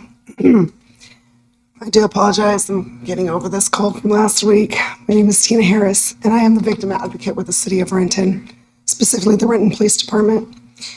I would like to also state that I appreciate those who've come before me, the courage and the strength for the survivors to speak to you tonight, for the advocate to speak. It's a lot of courage, and they do have a lot of wealth and knowledge with those that they've also served. I am speaking on behalf of the victims that are not here to speak. I'm speaking on behalf of the victims' families in the past year and a half that I have personally served that are victims of homicide. I'm also speaking on behalf of the flock cameras who have assisted law enforcement to find the criminals who have committed these heinous crimes. I too, over the past many, many years in advocacy, seen things evolve and change. I've seen how technology can be used in an effective way. I also have a lot of compassion for the concerns that many here have. I do believe there needs to be a check and balance. I do have faith in all of you that are sitting before me. I do have faith in the judicial system. I do have faith in our law enforcement system. I do believe that there is a way that we all can get together, have a town hall meeting, have these questions asked and answered. For everybody sitting here tonight, I think we all can agree and or disagree that technology is concerning. However, I am speaking on behalf of those who can't speak. Myself can't really speak either, but I'm trying, so bear with me. I was here last week voicing my opinion on the topic of flock cameras being utilized by the city. I'd like to stress the importance as a tool for law enforcement to bring a positive resolution to the victims' families that we served of those homicidal families in the past year and a half. I cannot sit here and tell you each and every case because those cases are currently pending. That would be unprofessional of me to do so. So when people ask me, give me facts, I can say that in the past year and a half, I can give you cases. And you can also look those up if you need. It's also not a matter of if, but when someone you know will be a victim of a homicide or a crime and need the service of law enforcement, whether it be in our city or elsewhere. I'm personally aware that the flock cameras have been used to assist in the past cases whereby criminals have been found. These are the most egregious cases. These are the most egregious cases law enforcement sees. And then to have this tool for law enforcement and the detectives to go out and find these criminals is important. I do understand and respect the concerns about the safety. Thank you. Thank you. And thank you to those who have spoken. Next up is Brian, and Angie Lanolin is on deck. Brian Hughes, a Renton Highlands resident. A camping ban does not help someone who has nowhere to go. It instead tells them they cannot exist here in Renton. Focus our resources and efforts on housing affordability, housing stability, and support on those who need a house and care. Renton should be leading the region with compassion for those who need it most, not sending those who need help away, now with a criminal record. Renton is better than this. Next, I've been looking at the 2,000 queries in Renton's flock logs from 3 months earlier this year, and I have concerns. I will say up front, I am not a professional auditor, nor have I seen Renton PD's audit reports or corrective actions they may have taken. I also must be clear, I am not accusing any individual of malicious behavior or misuse. However, I do have concerns I feel are worth raising and worth taking time to investigate before you rush action. First, an individual with the name of employee-flock ran a total of 4 queries into our database in February and March. Second, there are 458 lookups and 91 searches which are missing a case number, even though that was supposedly required. This is 26% of the queries in this data set. This does not include when an officer typed none, out of state, unknown, or similar, which are all accepted case numbers. Also, there were 13 times when officers put in case 99999, excluding training queries. There's one last query I want to mention. When you read through the logs, it's just one innocuous line. An officer ran a search for a 9-day time frame, but provided no full nor partial license plate, nor any vehicle filters. They therefore, I believe, got every vehicle across all 166 networks and 1,649 cameras in the state. Using Renton PD stats on camera images, this means that this search had 200 million results. Just imagine the amount of data that was unnecessarily and unreasonably available to one individual in that moment. These are innocent people.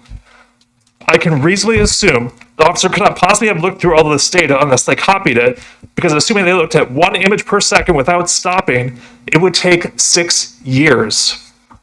Flock searches can be unbelievably broad beyond what any single case needs. An audit also needs to have certainty of what was accessed beyond a shadow of a doubt, or it fails to be an effective audit, and Flock's audits leave too much uncertainty. Please do not pursue the camping ban and end our relationship with Flock. Thank you.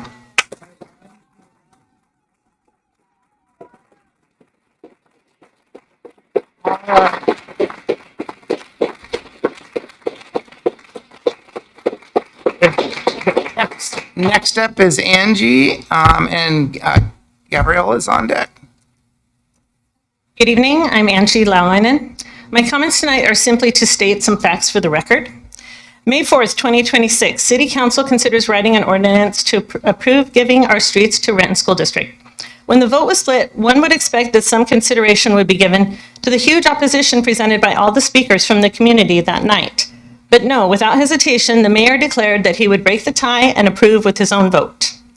The Transportation Committee reviewed the ordinance. I attended their second meeting online, which was entitled Final Approval for Street Vacation, which seemed to acknowledge that the decision had really already been made.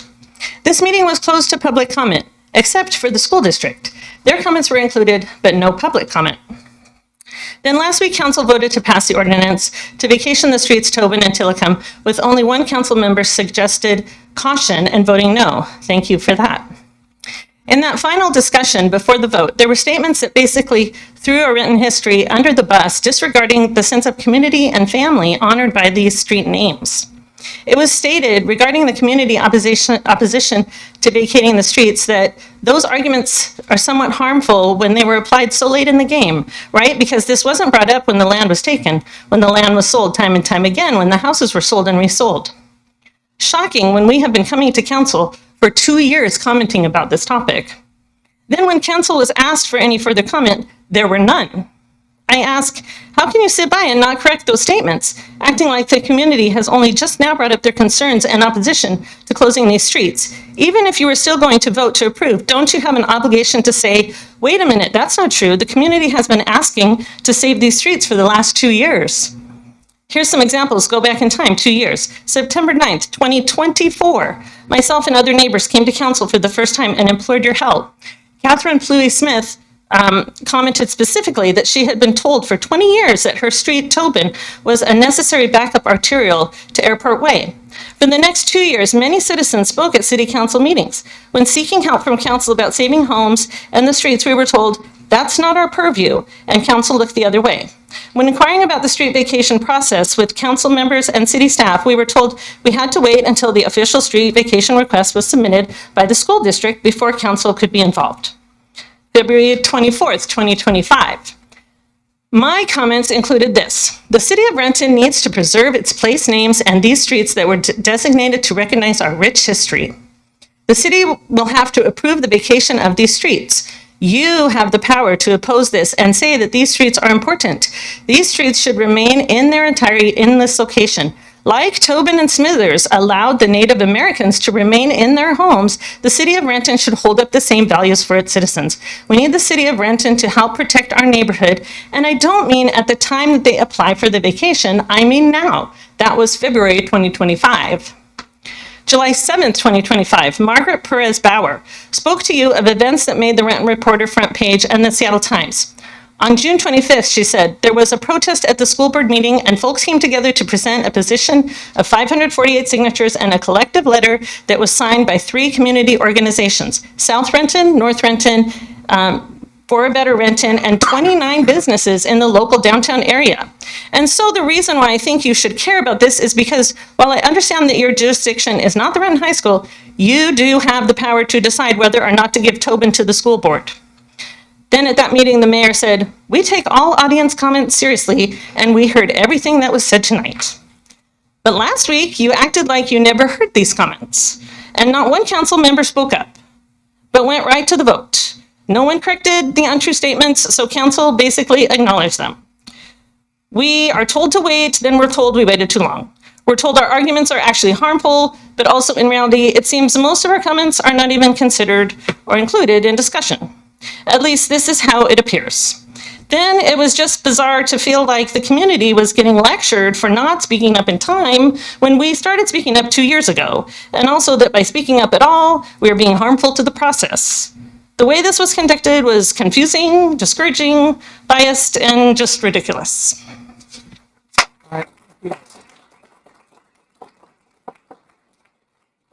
Next up is Gabriel with Ed's son on deck. Good evening, everyone. Gabrielle Weidling, Renton resident. I think we all know each other well enough at this point that you know how I feel about what happened at the end of last week's meeting. So I'm just going to say, we got to get it together, folks. Like, we're going to end up on John Oliver and not for a good reason. A lot of that was spurred by Flock. I do want to touch on it briefly and say that I found it really troubling that when one council member made a motion to not renew the contract that had been talked about in the cow as it was written, that was dismissed as being irrelevant, although it should have been an easy yes if you didn't like the contract, as you all seem to state in the cow. And also that you had to wait for the town hall, and that also a council member was absent, and it would be respectful to wait for that person to return.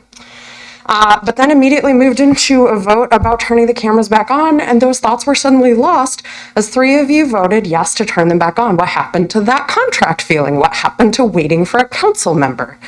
Then we had the whole tie debacle. Wow.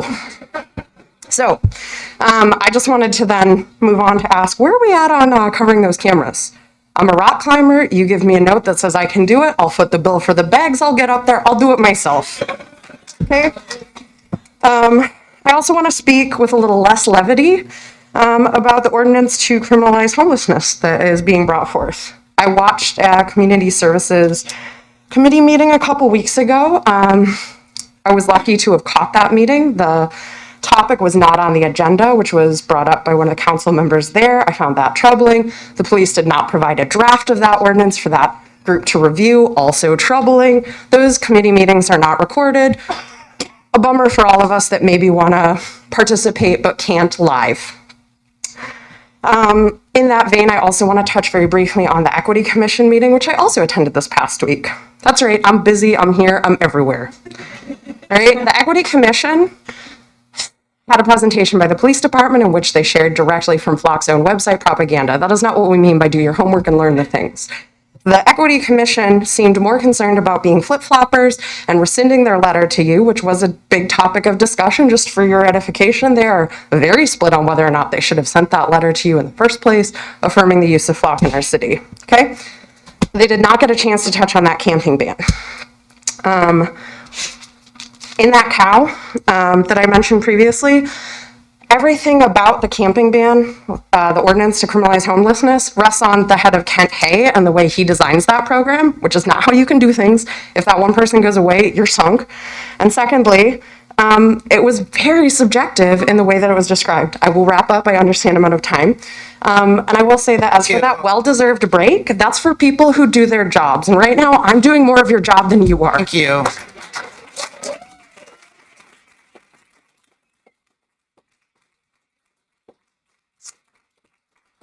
All right, next up is Ed. Ed, you're up.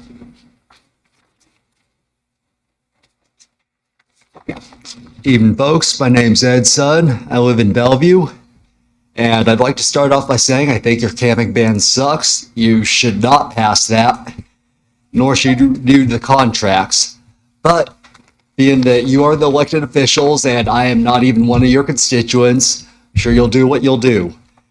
So, in that sense, I'd like to ask some questions that for you to consider based on some stuff I heard earlier today at Seattle City Hall press conference after a handful of people were given a tour of the Real-Time Crime Center.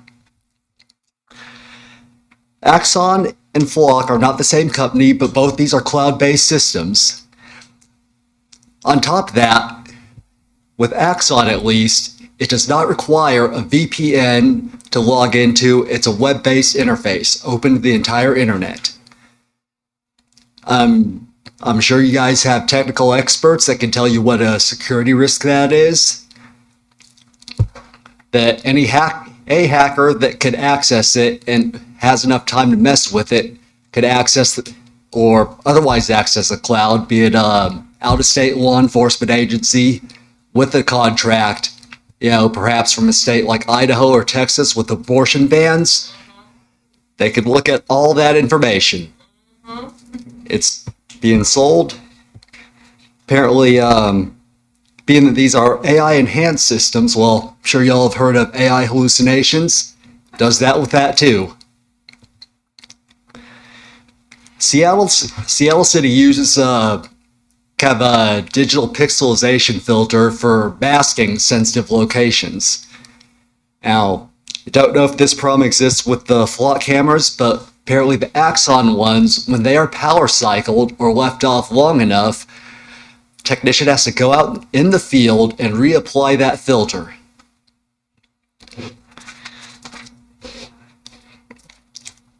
And lastly, on the camping ban, I'd also like you to consider how many people who work in Renton are unhoused, working unhoused, living in their cars, perhaps camping outside while holding a job. Your ban would criminalize that. Thank you for your time.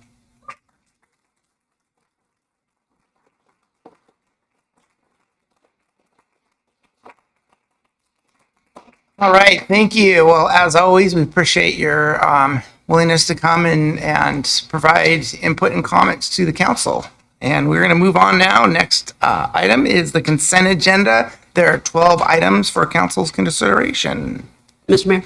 Yes, council member. I'd like to pull item C for separate consideration. Okay, item C is being pulled. Mr. Mayor? Yes, council member. Hearing no other exceptions, move to approve the consent agenda as published. No. Minus item C. Minus item C. Oh, minus item C. Pardon me. Okay. Mr. Mayor? Yes. I do have an inquiry. Yes. On why we're pulling item C, if I'm allowed to ask. It will be, she'll address it Yeah, after perfect. we Thank you. vote on this. All right. It's been moved by Councilmember Alderson and seconded by Councilmember Prince that we approve the consent agenda as published minus item C. All in favor, signify by saying aye. Aye. Opposed, nay. All right, Councilmember O'Halloran. Thank you, Mr. Mayor. This item C is related to our previously approved motion that the administration review the request for a memorial bench in honor of the Houston family. Staff has assembled the necessary work, and in consultation with Mr. Houston, they are preparing to move forward. There's no budget action associated with this request, as existing supply budget will absorb the cost. Concurrent with this evening, concurrence this evening will allow staff to move forward without delay while we are on holiday to procure the materials and begin the project. Their goal to install the bench before weather becomes a potential delaying factor. In addition, I recommend providing flexibility for staff as they finalize the language on the plaque, which may alter the pricing, and to amend the agenda bill to a not to exceed amount of $3,000. And my understanding is that staff has worked very closely with Mr. Houston. And with that, Mr. Mayor, I move to approve the request as amended as council concur. Second. Okay, it's been moved and seconded to move the amended item to council concur. Any discussion? All in favor signify by saying aye. Aye. Opposed, nay. All right, motion carries. Thank you. We're on to unfinished business. Let's see here. Everybody's gone. Councilmember Van. Thank you, Mayor. The Utilities Committee has 3 committee reports to present. Hey, Utilities Committee report. The first one is regarding an agreement with KPFF Consulting Engineers for the Panther Creek culvert replacement at Talbot Road. The Utilities Committee recommends concurrence in the staff recommendation to authorize the mayor and city clerk to execute a professional services agreement with KPFF Consulting Engineers Incorporated in the amount of $1,396,944.70 for engineering services for the Panther Creek culvert replacement at Talbot Road project. This was approved by the committee chair and members. Mayor? Councilmember. I move that the council concur with the Utilities Committee report. Second. It's been moved by Councilmember Van, second by Councilmember Albertson, that the council concur with the Utility Committee report. Any discussion? All in favor signify by saying aye. Aye. Opposed, nay. Motion carries. All right, the next report is regarding an agreement with Ferguson Enterprises for replacement of census base stations for our automated metering infrastructure. So the Utilities Committee recommends concurrence in the staff recommendation to approve in the staff recommendation to authorize the mayor and city clerk to execute the agreement with Ferguson Enterprises, Inc. in the amount of $206,198.55 for the purchase and installation of 3 new Census TGB stations and 1 Census VGB station to support the continued operation of the city's advanced metering infrastructure system. This too is approved by the committee chair and members. Mayor? I move that the council concur with the Utilities Committee report. Second. It's been moved by Councilmember Van, second by Councilmember Albertson, that the council concur with the Utility Committee report. Any discussion? All in favor signify by saying aye. Aye. Opposed, nay. Motion carries. Okay, next one is Utilities Committee. This one is for an agreement with Geoengineers Incorporated for Cedar River Maintenance Dredge Project. The Utilities Committee recommends concurrence in the staff recommendation to approve the amendment number 2 to contract 1857 with Geoengineers Incorporated in the amount of $272,600 for year 10 post-construction mitigation monitoring and reporting services associated with the Cedar River gravel removal project. This too was approved by the committee chair and members. Mayor? Councilmember. I move that the council concur with the Utilities Committee report. Second. It's been moved by Councilmember Van, second by Councilmember Albertson, that the council concur with the Utility Committee report. Any discussion? All in favor signify by saying aye. Aye. Opposed, nay. Motion carries.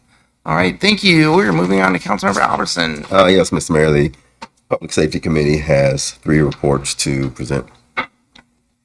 Right, the first agreement was with the memorandum or with the King County Sheriff's Office for the use of the National Integrated Ballistic Information Network. The Public Safety Committee recommends concurrence in the staff recommendation to approve the memorandum of agreement between King County Sheriff's Office and the City of Renton for the use of the NIBIN with the National Integrated Ballistic Information Network. The MOU authorizes Renton Police to utilize King County Sheriff's NIBIN technology for the use of criminal investigations. NIBIN NIBIN technology is used to identify and remove illegal firearms from public circulation and detect firearms used in criminal activity. NIBIN helps investigators link firearm-related crimes by digitally comparing unique markings left on the cartridge casings by a firearm. When potential matches are identified, investigators can connect shootings that may involve the same gun. Generate investigative leads, identify patterns of criminal activity, and support the development of suspects in cases across jurisdictions. The MOU will grant Renton investigators timely, expedient ballistic results from NIBIN. Access to the King County Sheriff's Office NIBIN will alleviate the long waiting periods to process ballistics at the Washington State Patrol Crime Lab. In turn, this agreement will enhance swifter service to victims of gun violence and better serve our community members. There is no cost for this MOU. This is signed by the committee chair and members. Mr. Mayor, Yes, Councilmember. I move the council concur with the recommendation of the Public Safety Committee report. Second. It's been moved by Councilmember Albertson, second by Councilmember Halloran. The council concur with the Public Safety Committee report. Any discussion? All in favor, signify by saying aye. Aye. Opposed, nay. Motion carries. All right, the next report is regarding federal enforcement activity on city property. The Public Safety Committee has reviewed the issue and policy development of federal immigration enforcement activity on city property. The committee concurs in the staff recommendation that no further action by the city is necessary at this time. The Public Safety Committee recommends that the referral regarding this matter be closed. This is signed by the committee chair and members. Mr. Mayor, Yes, Councilmember. move the council concur with the recommendation of the Public Safety Committee report. Second. It's been moved by Councilmember Albertson, second by Councilmember Halloran, that the council concur with the Public Safety Committee report. Any discussion? Mr. Mayor. Yes, Councilmember Rivera. Yes, I do want to have a discussion on this matter. I appreciate it. I understand that based off federal legality, law enforcement cannot tell federal agents what to do. So in the end, what can we do to really keep ICE out of, city-owned property? And it's unfortunate that we couldn't even do the bare minimum of what King County did to at least post signage that we aren't going to allow Immigration and Customs Enforcement to engage in civil immigration business on city property. That's the bare minimum we could do, and King County has done that. I'm really disappointed that we're coming back to say we can't do anything. And I get that even that might be a little bit performative, because I would assume closing the matter out means that we're closing the matter out and we're not doing anything on the matter based off what I've read, based off the information that was provided to me. And the concerns I have is maybe it's not legislation, right?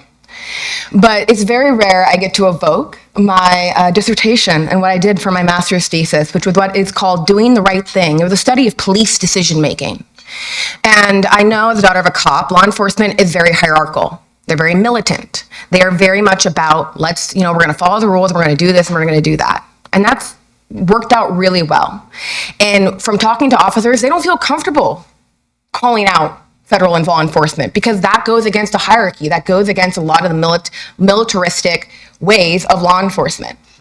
And so I think that we could at least do is review this for a resolution to at least encourage our officers to question federal law enforcement, to at least create the climate in the city where they feel comfortable questioning federal law enforcement and they feel supported by the council and the mayor doing so.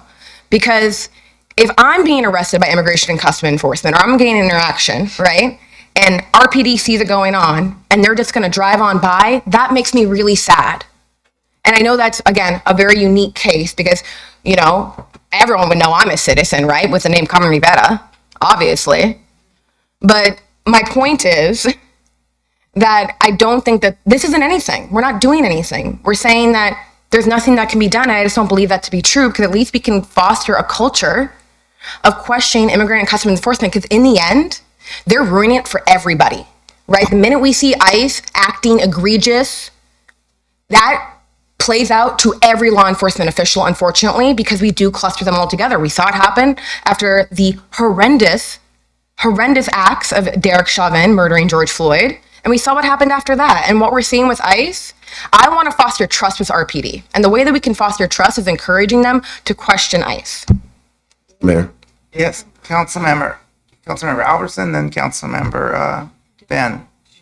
After after looking at this, investigating this wasn't anything that was just blindly tossed aside and that sort of thing. The fact of the matter is, with federal preemption laws and things like that, there is actually very little that our police officers can do in the way of interfering with a federal law enforcement activity that is considered with their carrying out their duties. And the last thing that we want to do is put our officers in a position that will then potentially put them in a position of quite frankly breaking the law, or possibly having some action taken against them.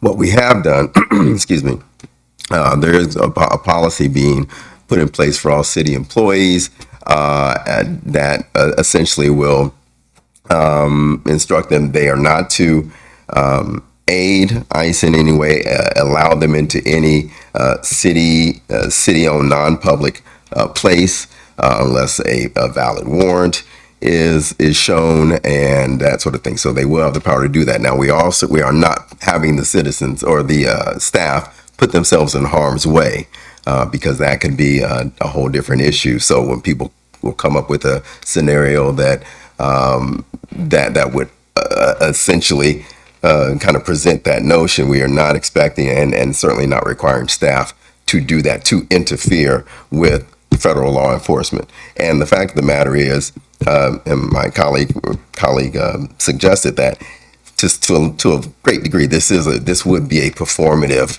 type of ordinance or whatever we're talking about here, because literally our officers cannot interfere. So will we have some instances where we can put up, and what King County and Seattle has done, essentially, they don't interfere as well. If something's happened, they will put up signs to say you are not allowed here or anything like that. That is basically the conclusion that we've come to, and that's maybe what we will eventually look into. But as far as this ordinance and what was asked as far as enforcement activity to interfere with ICE, it's really a non-starter. There's nothing that can be done. Councilor Van. If we could, I don't have a great memory from when it was motioned, but I think it was to keep allowing federal agents to use our city facilities and property. I'm kind of thrown off in terms of the research has been done for this. Well, I understand federal law. I understand the jurisdiction and the authority, but as a city, to protect a citizen, and as the motion back then, I don't think we're really, we've done our research on that. And also, if we're talking about encouraging staff or empowering them, I think what needs to happen then is, what is the things that were deliverables that were coming out of this? And that's not stated in this as well.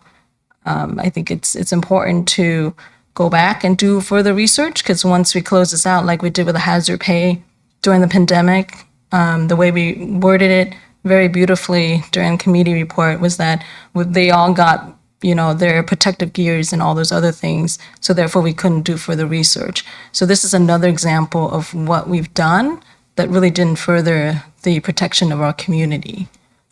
So I think it's important for us to think about this, whether this is, and maybe staff can answer in terms of what is the next steps once this is voted on, and if it were to be closed out. Do we need to make separate motions to put up signs that our city facilities will not be used for ICE purposes? Would we put up signs, a motion to put up signs for empowering our staff? Because I think there's a lot to unpack here. Mr. Mayor. Yes, Councilmember Halloran. So the committee report was about the request to look into an ordinance. And that's what was done. And the committee report is the result of looking into having an ordinance. It doesn't mean we're done with the subject. Staff is currently working on a policy to help guide our employees on what they can and cannot do, what they should avoid doing, and especially any type of physical encounter and or again, putting themselves in harm's way. So we're not done with the topic. We have just determined that an ordinance is not the way to go about it because there's absolutely no way of enforcing it. Thank you, Mr. Mayor. Mr. Mayor, one more thing to put out there. And we very well may get the signs and things like that, but even when that happens, everybody needs to understand that then that would still be a civil litigation matter, and RPD cannot come in and arrest ICE officers who happen to bypass the sign and that sort of thing. So that's still, I think, the expectation that our officers are going to come in and actually be an impediment to the federal officers doing whatever they're charged to do. That is an expectation that we should not have. That is just not the way it's set up now with law, whether you agree or disagree. That's just the way it is. So FYI. Councilmember Van. I don't think I'd ever had those expectations, nor the community and folks who've been disappeared. I think this is very tone deaf for us to even consider just putting this past, right? For me, I've asked the chief early on last year, and of course he said they could be there to basically, there was an email sent by the chief, basically just to witness. Now, to bear witness, if that's the least that we can do, okay, sure, why not? But if it's not ICE, if it's someone who's pretending to be ICE, someone's going to get kidnapped, all those other criminal activities that could be had during a situation, and I think it's our priority, utmost priority, to protect our community members, whether it's from ICE or from any kidnappers.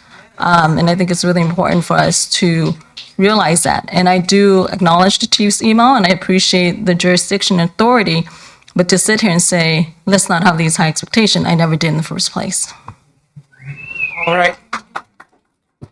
Now, please kindly refrain. This is a business meeting. Kindly refrain for outbursts. Thank you. Mr. Mayor? Mr. Mayor? Okay. Yes, Councilmember. I have a question, because the original motion was kind of referenced.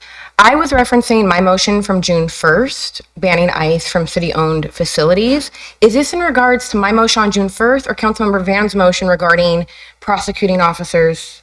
Which motion are we referencing here?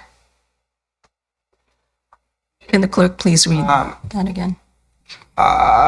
Let's see here. Shane, you worked on this?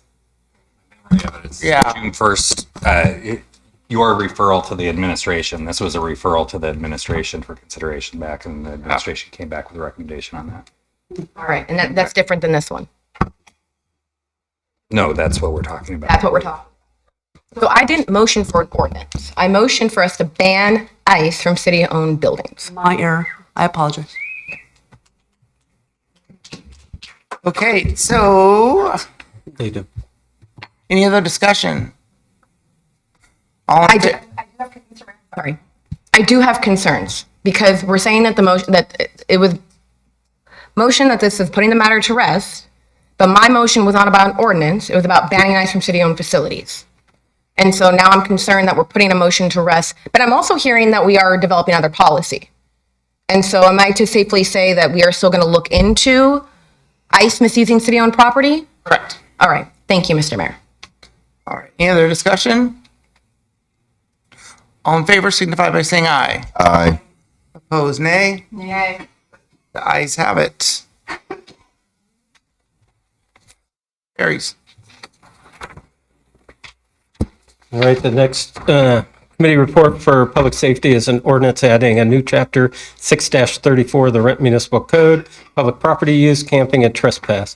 The Public Safety Committee recommends concurrence in the staff recommendation to adopt the ordinance, adding a new chapter 634 of the Renton Municipal Code, public property use, camping, and trespass, repealing chapter 630 and 631, and amending subsections 298B10 and 298C10. The committee further recommends that the ordinance regarding this matter be presented for first reading at tonight's council meeting.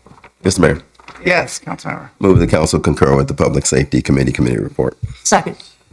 Okay, it's been moved and seconded. Any discussion? Yes, Mr. Mayor. Yes. Thank you so much. I do appreciate it. And Councilmember Van has her hand up as well. I just want to signal to her. Thank you. I just want to reference and give a little context. We first started actually talking about criminalizing homelessness and a camping ban in the council retreat back in 2025. This is a conversation that has been going on for over a year and a half. And when it comes to this particular ordinance, I still think there is more work. I don't think this is the best that we can do in the city of Renton. I do have high expectations for us. And that is because there was a study that came out last year. I'm just going to reference it. I'm not going to pronounce her name right. Hannah Lebovitz and Andrew Sullivan. They did a study that got published last year. They created a data set of over 100 of the U.S.'s largest cities between 2000 and 2021. Over 100 cities over 20 years. It's a great data set. I recommend all of my colleagues look at it. It's basically looking at the policies in the cities that passed ordinances criminalizing homelessness, such as this. They matched each city to its continuum of care, the federal geographical unit that reports the annual homeless counts, like the homeless counts that King County does. And they did a differences in differences design. For those who don't know what a differences in differences design is, don't worry, I'll let you know. It's the primary assumption of the difference in differences research design that the trends in the outcomes between treatment and control groups would have followed the same trend if the treatment never happened. All right? They also looked at the interaction between cases where different cities adopted different ordinances during different years and comparing the homelessness trends in cities that passed an ordinance against those that didn't before and after adoption. This is an excellent study. Just from one former academic nerd to the general public, this is an excellent study. So across the board, spoiler, there was no statistical significance of the effect in either direction. All right. The homelessness rate was not significant, but it did actually increase by 1.6%. The unsheltered homelessness did not change as a result of the adoption. On average, there was actually a 2.2% increase in unsheltered homelessness. Again, statistically insignificant. The emergency shelter beds showed a small upward trend over time, but also statistically insignificant. And all of this is going off the effect of deterrence logic. And deterrence logic is it's deterrence theory, right? I'm not going to want to commit a crime that's going to, result me maybe going to prison because they don't have wine in prison, right? That's a deterrent for me. I'm joking a little bit, but they're the deterrent. You don't want to run a red light because you're going to get a speeding ticket. These are deterrents. The red light at the bottom over by Talbot and all of that, everyone knows we don't want to get the ticket there. Okay, that's a deterrent effect. What deterrence actually does is it assumes rational mind. The deterrence theory is fundamentally assuming rational mind. Unfortunately, not everyone who is unhoused is of the rational mind. As has been stated, many are those dealing with addiction. They've been unhoused for many years. Kent Hay has even told us how lost people have been and how much work it takes. I can tell you, as the only person here who's worked in a prison, I've had to teach children how to take care of themselves hygienically because they've been so lost. I'm not talking children, I'm talking 10, 11, 12, 13, 14, 15-year-olds. I've had to reteach them things that their parents never taught them. I can tell you one thing though, for sure, from not only this study, but I know for certain. $1,000 fine is not going to deter a houseless person. Going to jail is not going to deter a houseless person. This isn't going to be effective deterrence because I knew of kids and I knew of people who would just get arrested so they could get a warm meal. They could get arrested so they could have a night of shelter. And so one night on a cold night or over hot, they might choose to want to get arrested because that means, hey, guess what? I get to go to SCORE and I get that nice meal. I get my health care checked and all of that.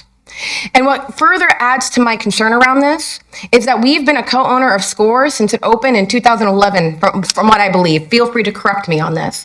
And in the 15 years that we've owned SCORE, we have never done a study on its effectiveness.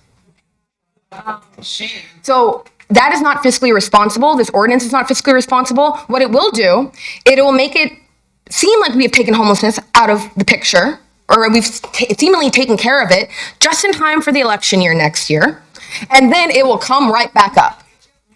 especially since we will not have the Renton Resource Center going by January 1st, 2027, and the AHA housing isn't in Renton. So we're shipping people outside of Renton. There are a lot of holes in this. And I think we're putting the ordinance, as was said maybe a little earlier, the cart before the horse a little bit. Because we don't have the shelter, the housing first, the mental health, the infrastructure to really take care of people. Because I've worked on this side of it. I've been on the ground, and criminalizing it is not going to help it long term. This is a performative fix. It isn't going to be a long lasting one, and it's not going to be effective fiscally. And I'll end with this. If we feel like we need a stick to take care of people, we haven't even really tried anything else, what does that say about us as leaders? And I will happily share all of this again in 3 weeks if we have to revisit this. But this is factual information. Please review the study and please look at this before we choose to pass this on the dais tonight. Now, kindly, I really need you to stop the outbursts. This is a public meeting and we're handling our business up here. Please allow them to do their business. So, yes, Councilmember Van.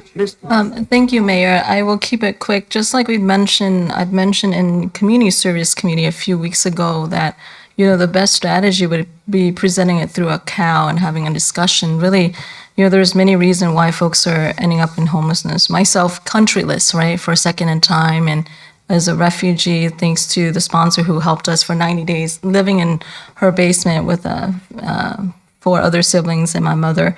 I think the intent of this is great, and as an attorney, I see all the sides, just like how when we talked about Blake decision, when someone is not of sound mind, we need to intervene, whether they're on the streets, at home, on the dais, wherever they're at, we need intervention.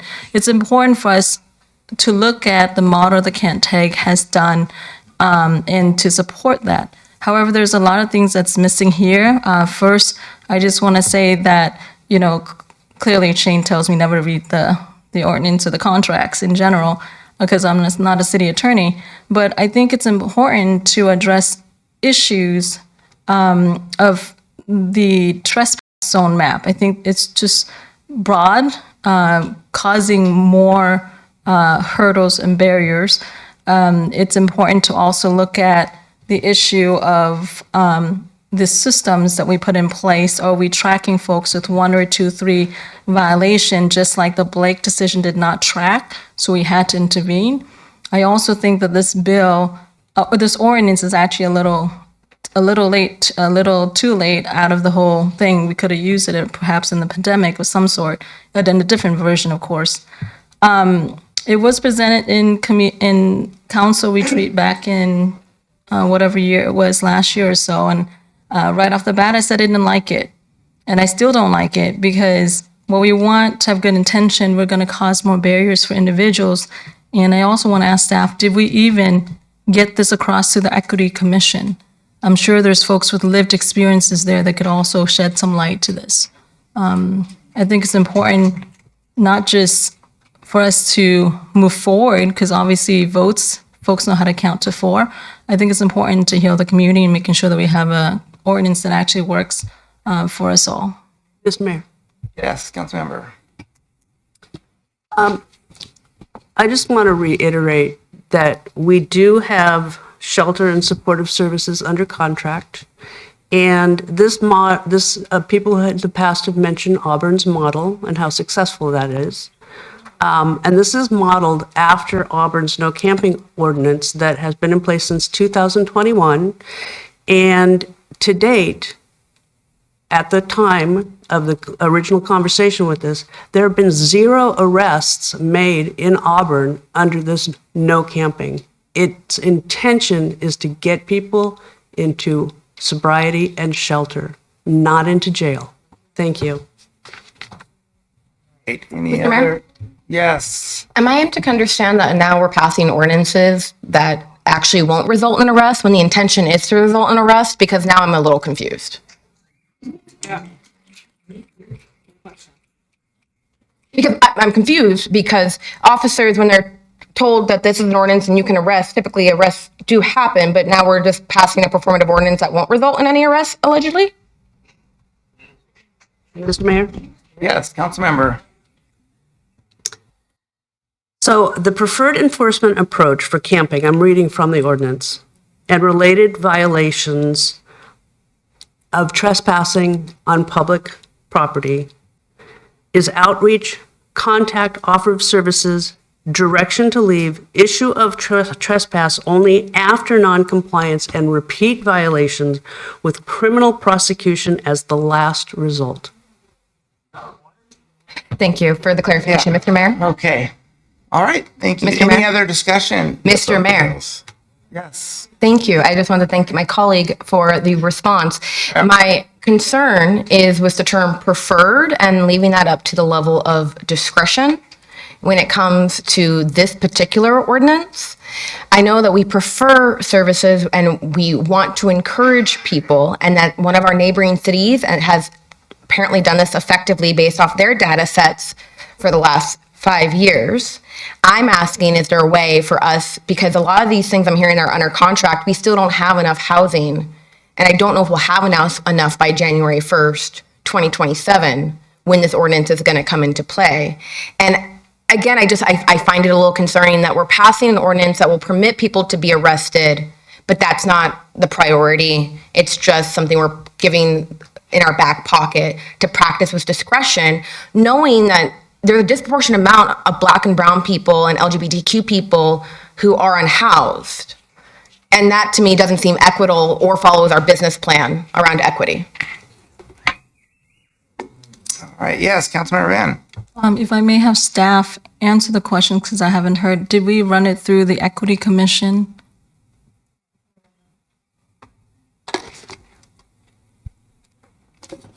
All right. Any other For the public, that was a no. Any other discussion? And then Mayor? Yes. And then in terms of, is there a plan to run it through the Equity Commission?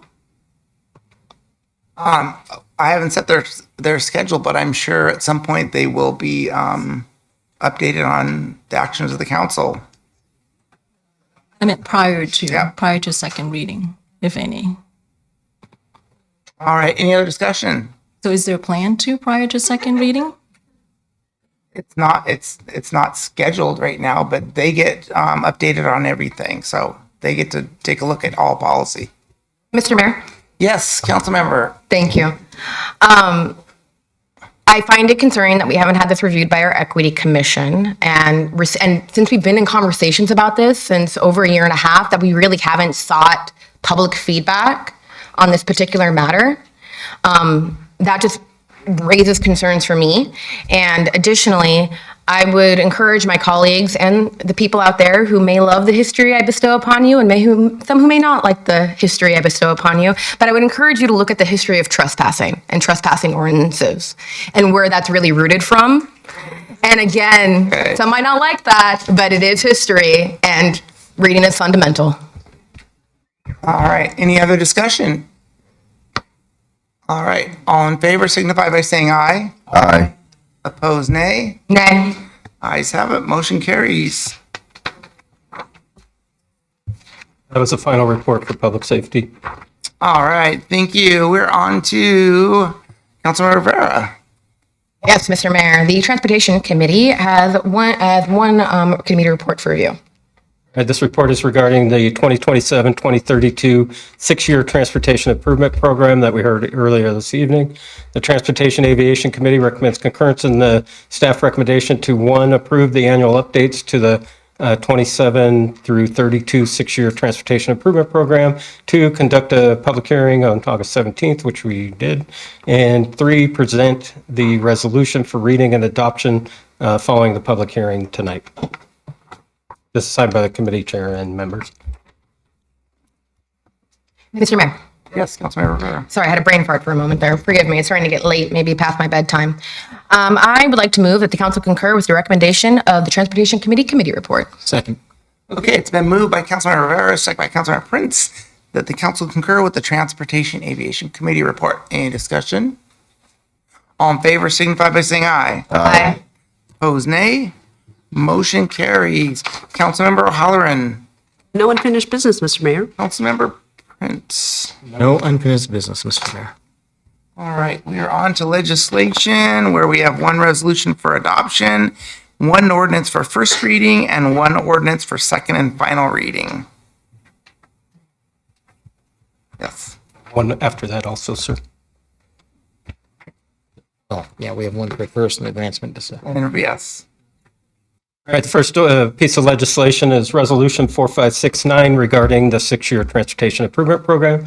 Resolution of the City of Renton, Washington, updating and extending Renton's 6-year Transportation Improvement Program for 2027 through 2032. Mr. Mayor, Yes, Councilmember. I move the resolution be adopted as read. Second. Okay, it's been moved by Councilmember Rivera, second by Councilor Prince, that the resolution be adopted as read. Any discussion? All in favor signify by saying aye. Aye. Opposed, nay. Motion carries. All right, the next ordinance is regarding the public property use, camping, and trespass. An ordinance of the City of Renton, Washington, adding a new Chapter 6-34, Public Property Use, Camping, and Trespass to the Renton Municipal Code, establishing prohibitions on camping, unauthorized property storage, shopping cart possession, trespass after order, failure to obey an order to leave, unauthorized entry on restricted access property, and violation of property-specific rules on city property, establishing a unified trespass order system with geographic trespass zones, providing for city property classification and public access rules, amending subsections 298B10 and 298C10 of the Renton Municipal Code, repealing Chapter 6-30 and 6-31 of the Renton Municipal Code, providing for the continued effective orders issued under the repealed chapters, authorizing corrections, providing for severability, and establishing an effective date. Mr. Mayor, Yes, Councilmember. move the ordinance to be advanced to second and final reading at the next council meeting. Second. Okay, it's been moved by Councilmember Albertson, second by Councilmember O'Halloran, that the ordinance be advanced to second and final reading in the next council meeting. Any discussion? All, yes. Yes, thank you, Mayor. I know we just discussed that in when committee report was presented, but I also want to reiterate there are lots of concerns. It hasn't been run through the Equity Commission to see the inequity of this ordinance, but also knowing that the committee reports had already, passed from the votes, count to 4 or 3 at this point. Since we have 2 council members not here, I move to We're in the middle of a motion already. Yeah. for discussion. Right, but we have to finish the motion, I believe. No, it's already been first. It's been Unless you're seconded, amending the yeah. motion. Yeah, I'm gonna move my amendment I'm because sorry. it's Go. discussion. Yeah, so I move to amend the language of encouraged to provide services to a requirement, providing services. Second. In the ordinance, I'm sorry. Yes. Okay. All right, it's been moved by Councilmember Vance, seconded by Councilmember Rivera, that the word encourage be changed to require. Any discussion? All right, all in favor signify by saying aye. Aye.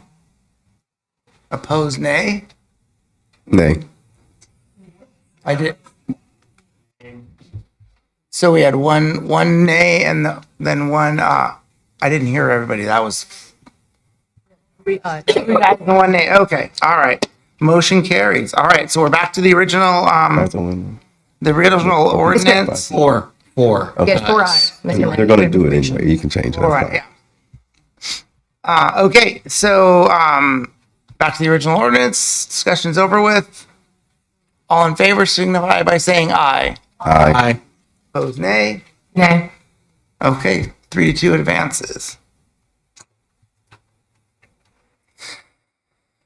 All right. Okay. All right, next is ordinance 6198, and this is regarding a docket item.